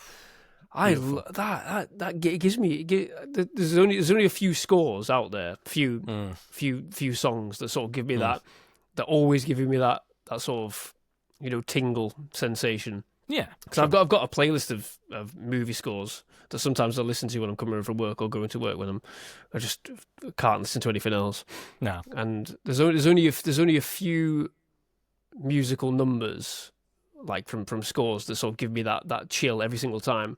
One of them is when Jurassic Park when it crescendos up, dun, dun, dun, dun, you get that for some reason every time. I just got it now. Even just thinking about it, I get that like fucking hell. Back to the Future one does it for me as well. The Indiana Jones when you hit the crescendo of of that gets me. And then there's that when he realizes Peter and he goes doodle-doo-doo-doo-doo-doo-doo, and it's like fucking hell, we're here. It's that for some reason that gets me every single time as well. But that, like I was saying, it's that entire sequence. That's your emotional anchor in that movie. The baseball scene right the way through to when Rufio hands over the sword. That's your emotional anchor. That is your emotional release for the entire movie, and the music right the way through that section when he's remembering his childhood, which is weird. That childhood sequence is weird when he's. I still don't know about that one. I still don't fully understand what it means, but I think there's a lot of metaphors in there. I think he's remembering things in bits and pieces because he's so old. You don't realise he's old at this point. Peter Pan, he's old, much older than Wendy. Yeah, he's probably from somewhere in the early 1800s, which is just fucking. That's a wild thing to think about. Yeah, or at least the late 1800s. It's wild. And then you have you just because there's these broken memories that don't really are not accurate. They're not real. No. But they're a little bit scary, and the music plays up to that scary because it doesn't make any sense. So it's playing up to that, and then we get the release of when Jack's born and he remembers that, and you have that release, and you have this the crescendo of blasting through the tree at the top. and everyone sees him. That release, that crescendo of emotion that's released out into Neverland. He's in the outfit again. Exactly. He's got the pointy ears again. He knows who he hair. is. Yeah. It's great score, and that's what he's always been great at making those points with scores. John Williams. He's always able to hit the nail on the head, even if you don't realize it's him in a movie. Yeah. It works. Every single point that he makes works. Yeah, there's a reason why he's considered the best. He's composer. the greatest. He is the greatest. You can't really argue with it. You can't go, well, there's this. There's a few composers I really like, but again, you will always go back to John Williams because he like Spielberg. He is cinema, arguably. Yeah. You could Hans say, Zimmer takes a lot of pointers from him. Junkie XL takes a lot of pointers from him. Yeah. With the Mad Max Fury Road. Michael Giacchino. There's loads of elements in Mad Max Fury Road, like the crescendo of the music in the chase scene where they go from the storm. I've got that on my playlist as well. The chase scene that goes into this massive tornado storm. There's loads of crescendo in there. The use of violins and everything. There's people that take pointers. From. They are learning from John the master. Williams. It's obviously not. It's not stealing his work, but it's going inspiring, and that's the thing. Yeah. He inspires so much, and he has done throughout his entire career, and will continue to do. Hopefully, long after he's gone as well. That the essence will be there for John Williams. Yeah, and that's it. And I think it just adds to the magic of that this film has, and this that you can you just. You abandon all this reality at the door, and you involve yourself, and you're like, yeah, there are mermaids. Fuck it, they're mermaids. Yeah. There's prostitutes. Let's fucking go for it. We're doing everything. Smee's coming, ladies. And they're all really old as well. Yeah, they've got teeth missing and stuff. It's good. Like again, it's a wrinkle. It's a very adult wrinkle that I didn't necessarily need, but I kind of appreciate. Exactly. You don't realise at the time until you go, they're sat outside a whorehouse in the middle of Neverland. What? What? Okay. All right. It's more adult than Pirates of the Caribbean. What's going on? Yeah. And there's some stuff like that. That gag about Gandhi as well I found quite funny. It's like, Gandhi ate more than this. And you get that wonderful food fight sequence, and he's starting to... Again, that's another moment we've not talked about. Yeah, I fucking love that scene. So good. You're playing with us, Peter. Okay, now it's a kid. Yeah, no, it's a great movie. I think that's the one that kind of caught me off guard when I was starting to get a bit emotional about it. I was like, it's the Matrix. He's beginning to believe. It's that moment. It's that kind of. I'm like, oh shit, yeah. And again, the food looks like, as a kid, the food looked amazing, but as an adult, you're like, that looks like absolute dog shit. It's all just like Play-Doh. Yeah, it's all just Play-Doh and plasticine, man. None of this is real. Yeah, it's like I don't think I'd actually like some real food, Yeah. and that whole gag about I don't think I would know what a paramecium is apart from this movie and the insult that he gives him. Yeah. There's no way I would know that. But yeah, again, another. What's a paramecium? It's just like all of this. Like it's hard to like.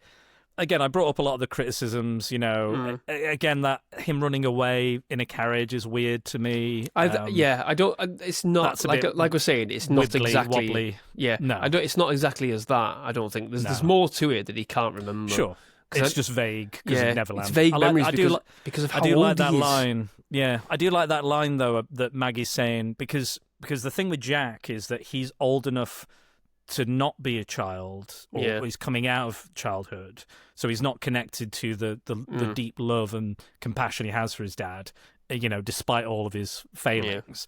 But Maggie is, so she can see right through Captain Hook. But Captain Hook is like the devil tempting Jesus in the desert, isn't he?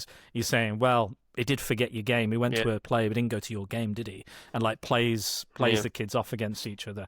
And Jack's starting to buy into it because Neverland wants you to forget, wants you to stay in a weird kind of Lovecraftian idea that it's like it wants you to belong here and to stay and that's what here, to never Captain go Hook's home. doing. He clearly understands that, so he's using he's created this abstract test to gauge their responses. So when she goes no, they love us very much.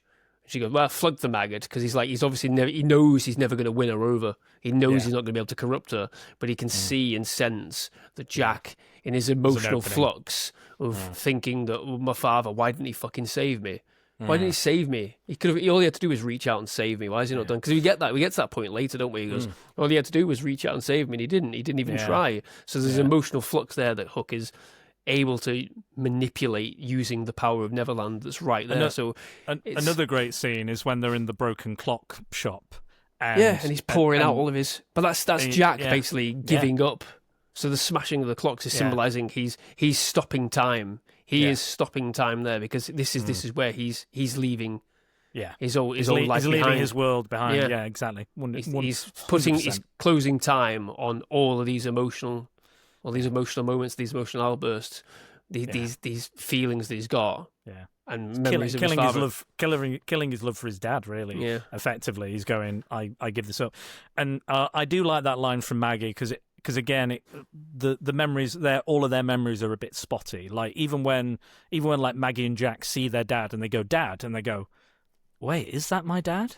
Yeah, I don't remember him like this, or that's Peter Pan. Peter Pan is my dad. There's a couple of moments where they know, but they're not 100% sure, which I like, because again, that's Neverland saying, even that pirate that's guarding Maggie, and he goes, hey, ain't you Peter Pan? He goes, commit suicide. I love that. And then he falls into the water, but I like to think he just chose suicide. Oh no, he does. I mean, people do die. Like people do die in this. Like Pan stabs, or Banning, or whoever he is, stabs pirates directly in the chest. Before Rufio, initiates the fight with Hook, he eviscerates that pirate right at the bottom of the stairs. You hear him go, shing, and the guy goes, they're like full penetration with the swords. Yeah. It's not like they've just slashed them and they've fallen away. I mean, some pirates get blinded by that paint water, which looks more terrifying than being stabbed, because they go, it's in my eye. It's like, they've got the mirrors out. They've got the chicken machine gun, and the chicken machine gun where the clip, or the for the weapon is a chicken. But what I always love is it's absolutely ridiculous. All of that all the fight sequences is massively ridiculous. The weapons they're using, but it cuts to Hook, who shares our bemusement, because he's just stood there like, his reaction is open mouth, and he's aghast at what's going on. That his entire pirate brigade is being felled by marbles and chickens firing eggs and mirrors reflecting light. He's completely dumbfounded, because they've got swords. It's the Aladdin joke, isn't it? Yeah. Oh my God, he's got a sword, you idiots! We've all got swords. It's like they've obviously got more power. Of course, they've got more power. They've got guns. They've got swords. But for whatever reason, like they're unable to beat. Yeah, they're unable to beat a lad rolling down some steps, taking out power. It's absolutely ludicrous. The power of morbid obesity. Yeah, he does it twice as well, which I think is why they give him the sword at the end. They were like, we made probably too many fat jokes to this kid. I think we need to. To give him the sword. I don't think any of them have come out since and lamented any part of their involvement. No. They actually they reunited and did a photo shoot. They did, I think. Yeah, a few years back. I think it was like 20th or 25th anniversary.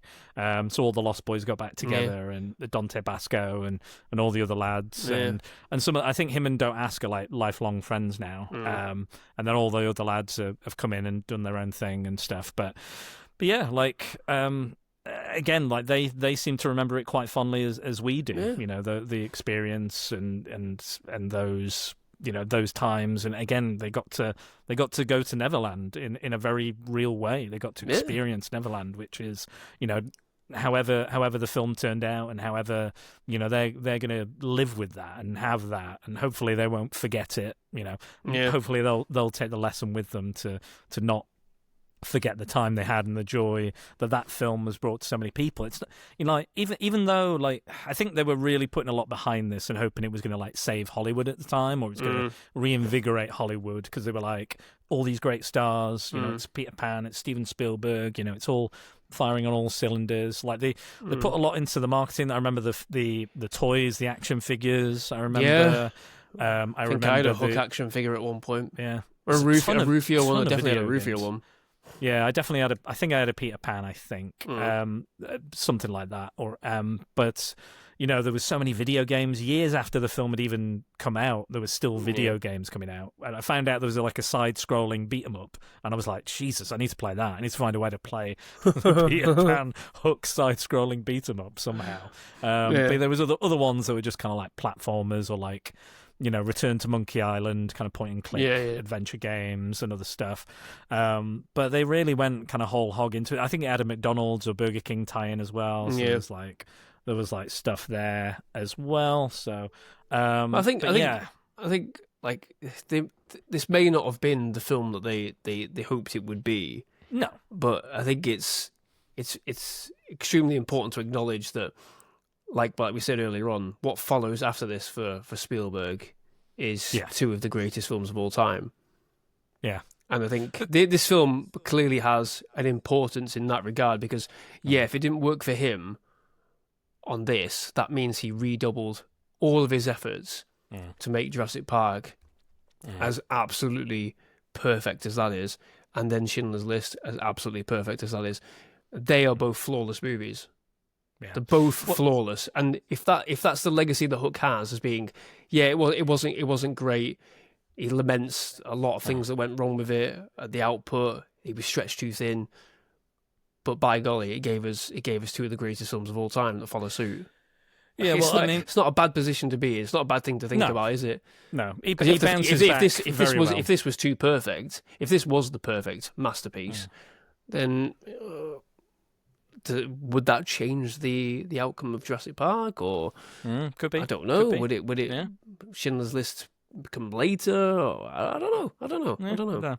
Well, I mean, talking about 1941, he did bounce back from that, because it was a commercial failure. It was a critical failure, and then he went on to do. I know you're not a fan of one of these films, but he did Raiders of the Lost Ark, and then he did E.T., which I think is a fairly good bouncing back of coming from where he was. So he is resilient, and I think that shows in his kind of filmography and his work going forward. Yeah, we know he is. But I'm just going to see if there's much else I want to talk about. I mean, we could talk all day, really, about. I think we could. I think that's the thing. There's so much about this film we could talk all day. I think just for me, the legacy of this film is in a weird sort of way. I don't know whether it has had an influence in the way I see my working life versus my home life. Okay. Because obviously you know the job I do, and absolutely, and I'm very much of the work stays at work. I will not bring any of that home. And when I see those moments, when I do rewatch it, you know, when he's bringing work home, I'm like, I wouldn't be able to do this. I'm glad I don't do this, because there are people out there that I know who do it, that take their work home with them, and I don't know how they do it. No. And I feel sorry for them at times. Like they feel the necessity to have to do that. I know some jobs you have to. If you're a teacher, you got to go home, you got to do some homework, or review homework and everything like that. But I understand the necessity for some things. But sure, if I'm ever in that situation, I've made that subconscious promise to myself. If I'm ever in that situation where the work becomes that I must do it at home, I will leave. I will quit that job. Yeah, I won't take it with me. And I don't know whether that is, on a subconscious level, a subconscious reaction to how this film plays out. I don't know. It could be, but I'm aware enough to think that it might be. So in terms of a legacy for me going forward, apart from enjoying it and having a greater appreciation for it as I've grown up, for the more adult sides of it, I have that awareness and that I don't want to be Peter Banning. I don't want to do that. Who does? I want to enjoy being at home. I want to enjoy having, Yeah. Well, I had when I was on holiday, I spent a lot of time with my nephew, and I do think this film is one of the only films to do the overworked dad thing right. That trope. I think it became a bit of a crutch for a lot of films going forward. A lot of kids' films going forward that had a male lead. They were like, oh, the dad works too much, and it just became a thing, and I just got really fucking tired. Yeah, of but missing the fundamental crux of the emotional. Exactly. This is where it works. Impact. This is where it absolutely 100. I think it's the only place it's ever worked for me is this film, because I think it kind of originated. Yeah, the complete opposite is Jingle All the Way, where it doesn't work at all. Exactly. It doesn't work at all. You don't believe it. No. I like that film, but I don't believe it. Maybe one day we'll do it. Maybe one day we'll do it for Christmas. I'm not the perverts. We're just looking for Turbo Man doll. Yeah, but I don't believe it. It's the same thing as the overworked dad who ignores his family. But like I'm with my nephew. I'm not his parent, but I'm still taking care of him and still directing him and making sure he's acting right, and I'm parenting him to a degree, and that's kind of not what we have anymore, because we used to have small towns where everyone was kind of responsible for kids. The towns, these small provincial towns or whatever you want to call them, would be the arbitrators of the good and the bad, and would report on these kids doing this and that. Obviously, back then kids would usually be in work at that point, but there's stuff to be said for that. But I do believe, and I make sure he's, and I remember I was in the Trafford Centre not so long ago with him, a few years ago now, and I had these Bluetooth headphones around my neck, and we were playing physically, and I was like, oh, I'm going to dunk you in the water. And he's playing as well. He doesn't really know. And he pushed the headphones off my neck into the fountain. So my Bluetooth headphones went in. And then I sensed everybody tighten, like tense up, because they thought I was going to blow up at him. They thought I was going to scream and shout at him for making that mistake. And I said, no, it's not going to benefit anybody. It's not going to benefit me. It's not. They're clearly broken. It's gone. So there's no fixing them. It was my mistake. I shouldn't have had them on. I shouldn't have been fighting with him. He didn't know. He's done it, and it's just the way it's fallen. But me, and that's the lesson of this film as well. Why should I don't want to be that guy. I don't want to be the Peter Banning. Yeah, of course, there are times you're going to have to be a bit more authoritative with your kids. I've seen you parent and stuff, and but you're not getting to that point. It's like, I will say it is a $5 billion deal. You just say it's a $5 billion deal. So I'll kind of cut him a little bit of slack. Give him a little bit of slack. Like, fucking hell. We don't even know what the deal is about, but we know it's worth a lot of fucking moolah. But you have a sense that you were doing something that was a little bit of greatness here because of the enormity of the production and the stars involved and the director?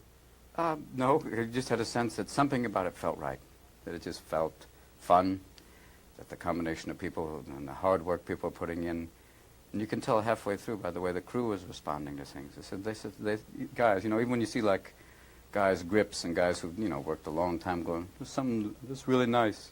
Hey, Robbo, it's going well today. Something about it starts to feel good, and you don't know how it'll still be received, but you know that you're doing something that's interesting and special.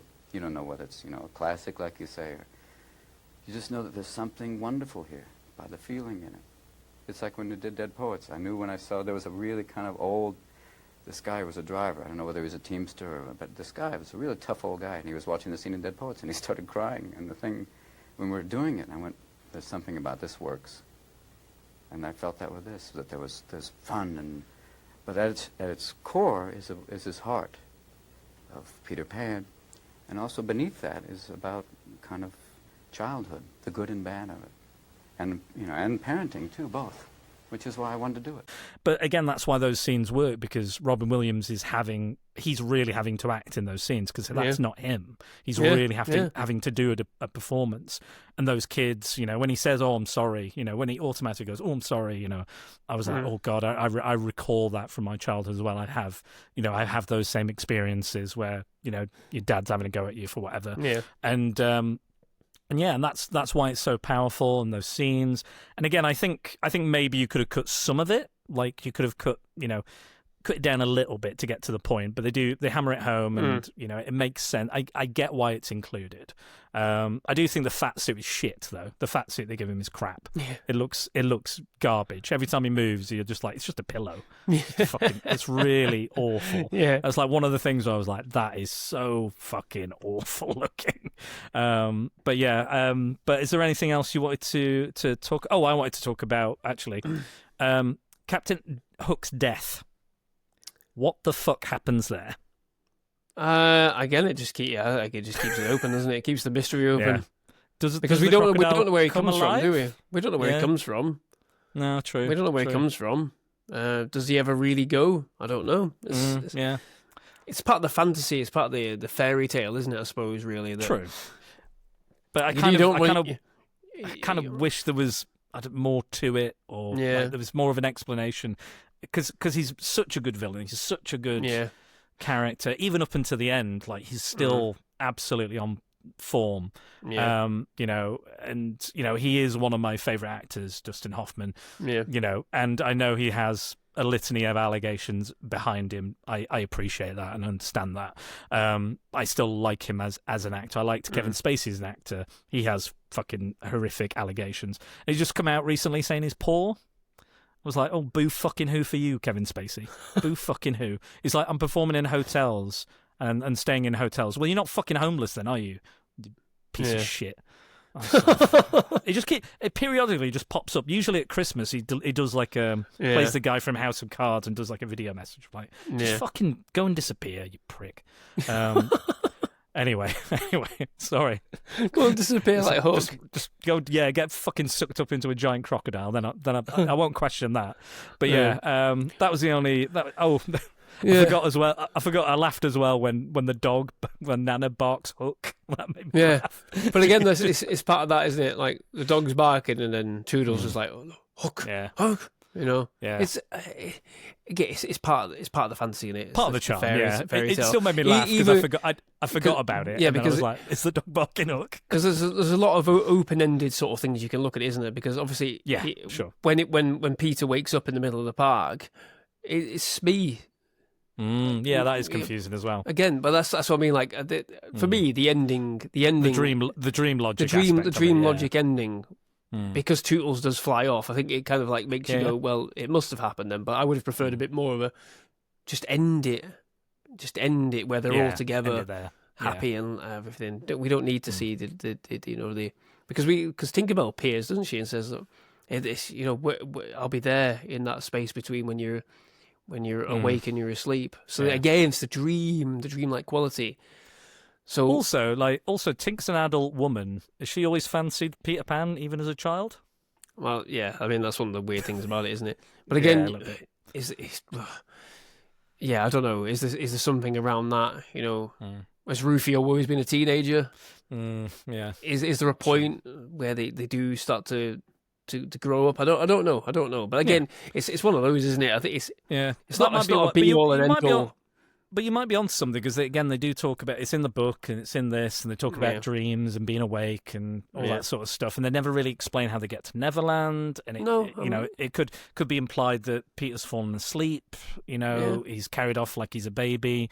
And then we don't know how the pirates get there and back. So I think it's the genius of the story, really, isn't it? Whether you look at it from the Disney perspective. I probably should read the book, to be fair, but I'm assuming the book has this quality as well, as dreamlike quality.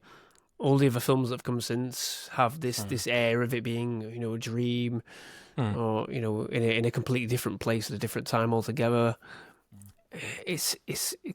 The film does a great job of keeping certain elements of it ambiguous. Like, does Hook actually get eaten by the crocodile? Is the crocodile alive again?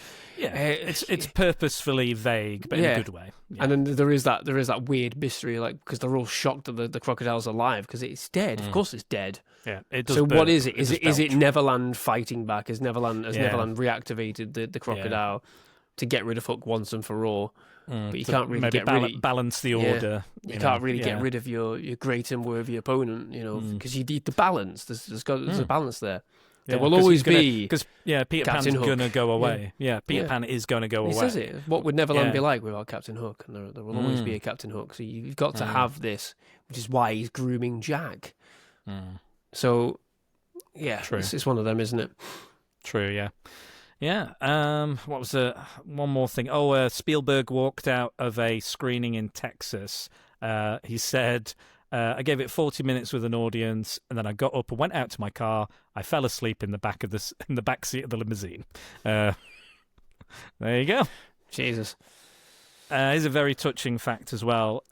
Maggie Smith and Robin Williams died exactly 10 years apart, and in the film, they say it's been 10 years since they've seen each other. So it's like. People. I remember when it happened. People were like, "Oh, they're gonna get to see each other again because they're both dead in heaven." Blah blah blah. Also, the cinematographer I didn't realize was Dean Cundy, who did a lot of. I think he did Escape from New York and Halloween. So he's known for being one of the top cinematographers. So another John Carpenter connection apart from Nick Castle. Keeps cropping up. I've got some facts and figures as well. So we had just to shout them out as well. Garrett Lewis was the set director. John Napier was the visual and set designer. He did the musical production of Cats, which again lends to the musical aspect of this. Norman Garwood and Garrett Lewis. Norman Garwood was the production designer. They were both nominated for an Oscar. This was nominated for 5 Academy Awards in 1991, or in 1992, I guess, or for 1991. But yeah, and they both lost to Warren Beatty's Bugsy. And Warren Beatty, I've never seen Bugsy, so I don't know. But several people visited the set as well, including Warren Beatty, Mel Gibson, Michelle Pfeiffer, Tom Cruise, Prince, Demi Moore, Annette Bening, among many others. As we said, it ran over schedule for 40 days. The budget went from 48 million to 80 million. So it ballooned, but it did gross 300 million worldwide. And that is it. So that is all I've got to say about Hook, unless, again, there's anything else you want to mention. No, I can't think of anything. Well, lucky for you, Andy, we have some listener comments. Good. So let's see. Are they going to agree with us? Are they going to like the film? Are they going to appreciate it, even with it flaws? Or are they going to get a hook into it and send it to the boo box? Yeah. Let's find out. Who are we putting in the boo box?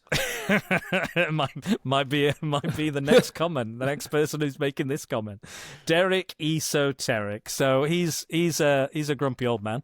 We love you, Derek. We love you, Derek. But he was very much an adult when this film came out. So he says, Hook, I don't like it. Dustin Hoffman can't say it. Dustin Hoffman doing some kind of Leslie Phillips impression makes me feel queasy, and the Lost Boys are a bit creepy.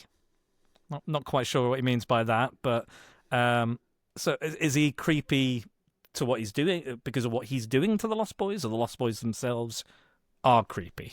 I'm not sure. Yeah, but I'm sure he'll explain it to me when we're not recording. The boo box. Put you in you're getting in the boo box, Derek, and you'll have time to think about this. Along with Glenn Close.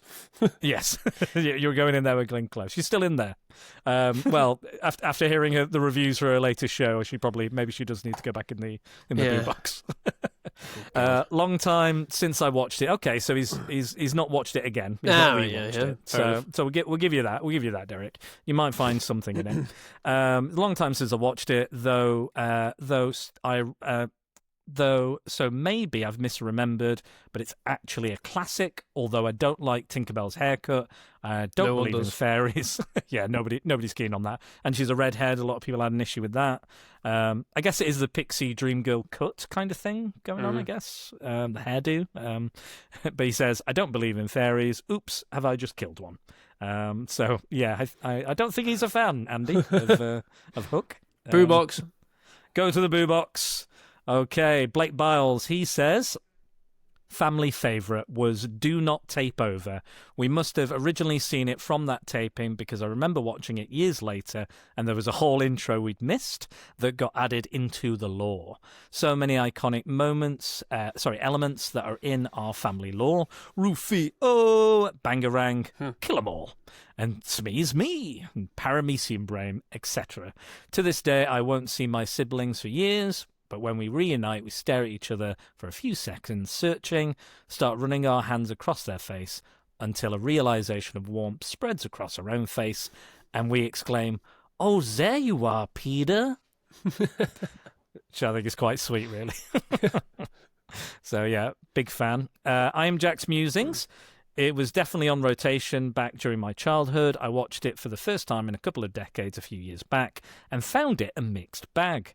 Julia Roberts is miscast. It's so painfully obvious her footage is inserts filmed separately on a soundstage. Spielberg's patented sentimentality and unabashed sense of innocent, childish glee shines throughout, though. It's definitely one of his lesser works, but there is enough anarchic shenanigans to make this a mostly bangarang viewing experience. Very eloquently put. Yes, Boo absolutely. Box.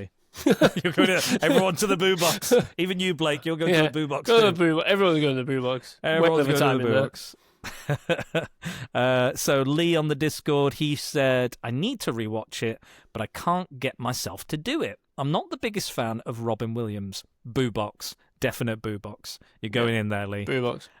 Most of the Lost Boys bits are as annoying as he is. Oof. No, definitely a boo box for you, Lee. Sorry. You're a boo boxer. Get in with everyone else. I also remember it being a bit confusing as a kid with massive shifts in tone from nowhere. We said that. I think Hoffman's performance is incredible, though, and the Glenn Close thing still blows my mind.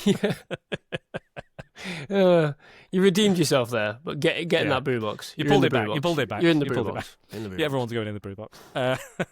Dave Horrocks says, can't add much to this one, I'm afraid. 1991 was a time when I thought I was a grown-up and kids' movies were behind me, so it was more about T2 and Wayne's World at the time. So no interest. Go to the boo box. Max Burns says, Phil Collins steals the show. It's a fucking travesty. Never was Oscar nominated. He won an Oscar eventually somehow. He won an Oscar eventually. Boo box. You go to the boo box as well. Okay, math. It's one of them I still haven't gone back to in a long time, but I still sometimes shout Rufio. And he says, maybe after hearing the pod, I might show it to George, which is his son. To be fair, with him watching Gremlins a bit ago with his mum, I think he can probably handle most things. Maybe Terminator 2? But let's see if your episode hooks me in. Boo box. Everyone's to the boo box. One thing we didn't mention, Andy, because it is alternativity stories. So this is alternate holiday movies. We've not mentioned it. It's got a tenuous link to Christmas. Very tenuous link to Christmas. I mean, set at Christmas. Christmas pantomime. It's snowing. Tootle opens the door. Trees. She's one of my favourite jokes. Holiday. Yeah. Tootles is great. It's snowing. That's because they go, you're going to be used to, you're going to get used to like English hospitality. He opens the door and immediately slams it. Genius. Yeah. It's tenuous link to Christmas because there's a Christmas tree in the window and a wreath, and it's snowing. Sure. It's is it a Christmas film? You can argue, but this is set at Christmas time. Technically, it fits the rule. It fits the rule. If it's set at Christmas time, and because it's technically a pantomime film, it does come out. It does come out. There is snow. There is a bit of snow in Neverland as well. You do see a bit of snow. Yeah. So. When I bring out the Christmas 4Ks, it is nestled in there.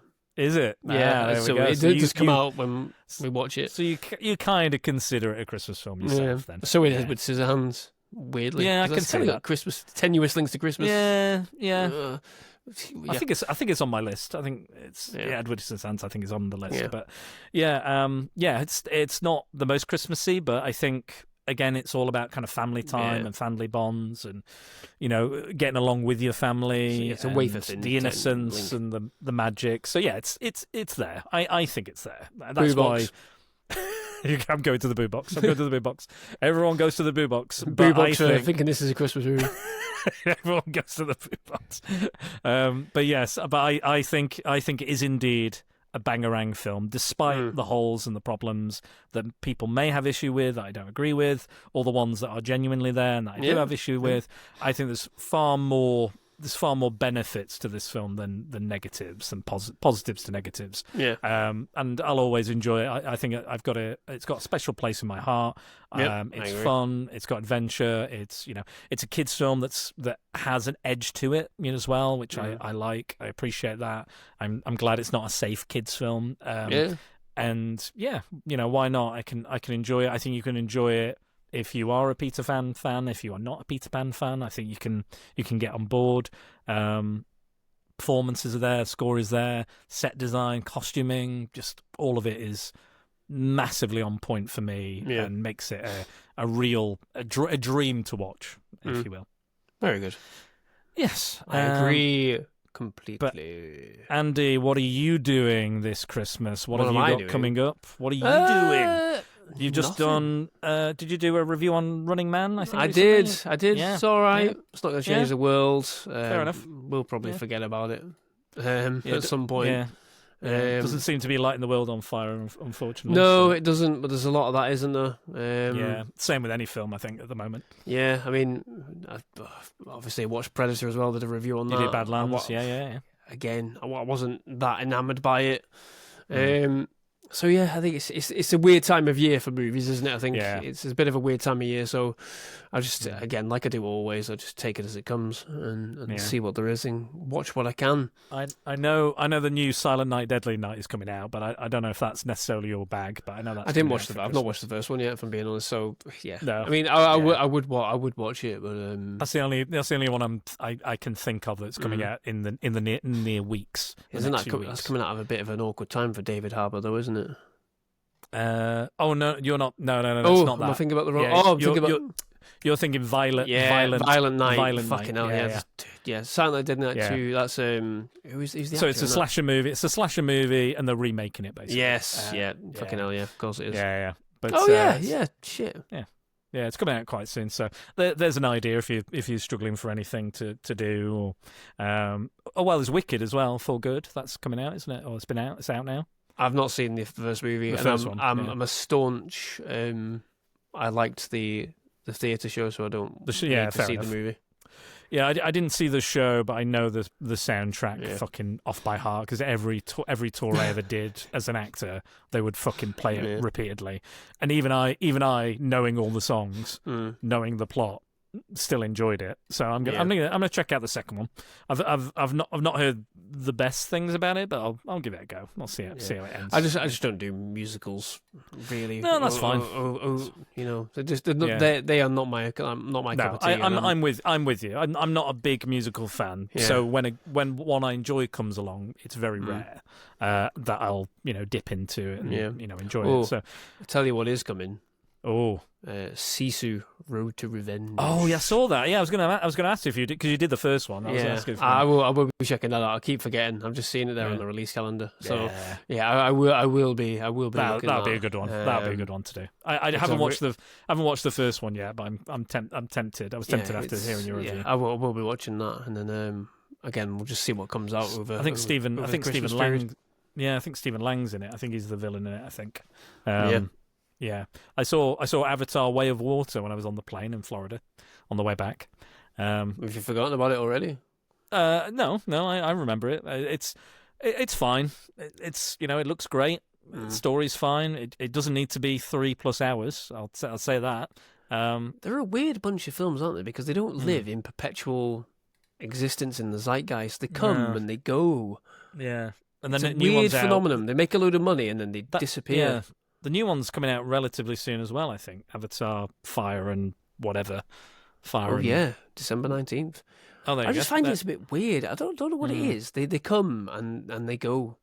Yeah. They don't have an eternal existence in terms of popular culture. If you get what I mean, like they don't impact on popular culture. It's not a bad film. There's no. I wouldn't call it a bad film. I think it's a long film. But it looks great, and he knows visual effects. He knows storytelling, knows character. It's not a bad movie. It wasn't what I was looking forward to. And the only reason I really watched it is because I had time to kill on the plane. And I thought, this is 3+ hours, so I might as well just fucking do it. And then I know I've done it. But yeah, well, that's, again, another thing you might be able to do. But yeah, no, I've really enjoyed talking about this. And, I'm sure there's there's a million things we haven't mentioned that people will be like, oh, you didn't mention this bit, you didn't quote this bit, you didn't do that bit. But you can't cover everything in this film. Again, this is fairly long. There's 2+ hours. Kids' film is quite long. Again, which is, I think, is linked to the musicality of it and stuff. But yeah, no, really, really good. Next podcast we'll be me and Jack. We'll be doing a Clone Wars comparison on The Conversation and Enemy of the State. So Enemy of the State. Yeah, so we're doing some conspiracy thrillers. I've not watched that film for years. I watched it quite recently. I don't know which one's going to win. I've seen them both. But I'm looking forward to revisiting The Conversation more because I haven't seen it for a longer period. Yeah. And I really, really liked that kind of conspiracy thriller-esque vibe that they do. So I think that'll be a fun one. And I've just done the podcast with him. We just did Killer Joe over on Back to the Filmography, so you can see me on that. Yeah. You did Ghosts of Girlfriends Past very recently as well. So. Yeah. Put me in the boo box. Yeah, another vaguely linked to Christmas film. Oh God. Jesus. Well, at least he's over the hump now. He's over the shitty hump of the McCon shitbox or whatever you want to call it. Not quite the McConaissance, but yeah, he's over that hump now. So he's going to be getting to some quality shit now. I think the next one I'm doing is Serenity, which I've heard is not very good. So I'll be getting the shit end of the stick again for that one. But again, I love the conversation. I love the chat. I love the banter. But yeah, I'm looking forward to that. And then later on, we're going to have Ria's going to do a comic book sequel to Krampus called The Shadow of St. Nicholas. So if you saw that film, and then we're going to finish off with me, Dan Burgess, doing a Guillermo del Toro film, his first film, in fact, Kronos, which is this vampire film, and it's about aging, not unlike this film. So there'll be some dramatic symmetry there as we round out the year going into 2026. But thank you again, Andy. Thank you for recording this. I know this time of year for your job can get quite hectic, quite busy, and with all your children and cats and all sorts going on, so I do appreciate you sitting down with me. And me. I do appreciate you sitting down with me a little earlier than planned, just so we could get this done, dusted, and ready to go on time. So, absolutely. Yes, thank you, and I wish you a happy holidays as well, Andy, if I don't see you or talk Likewise. to you. I think we will, but you never know. You never know what might happen. But take care, and we'll all head off to Neverland now.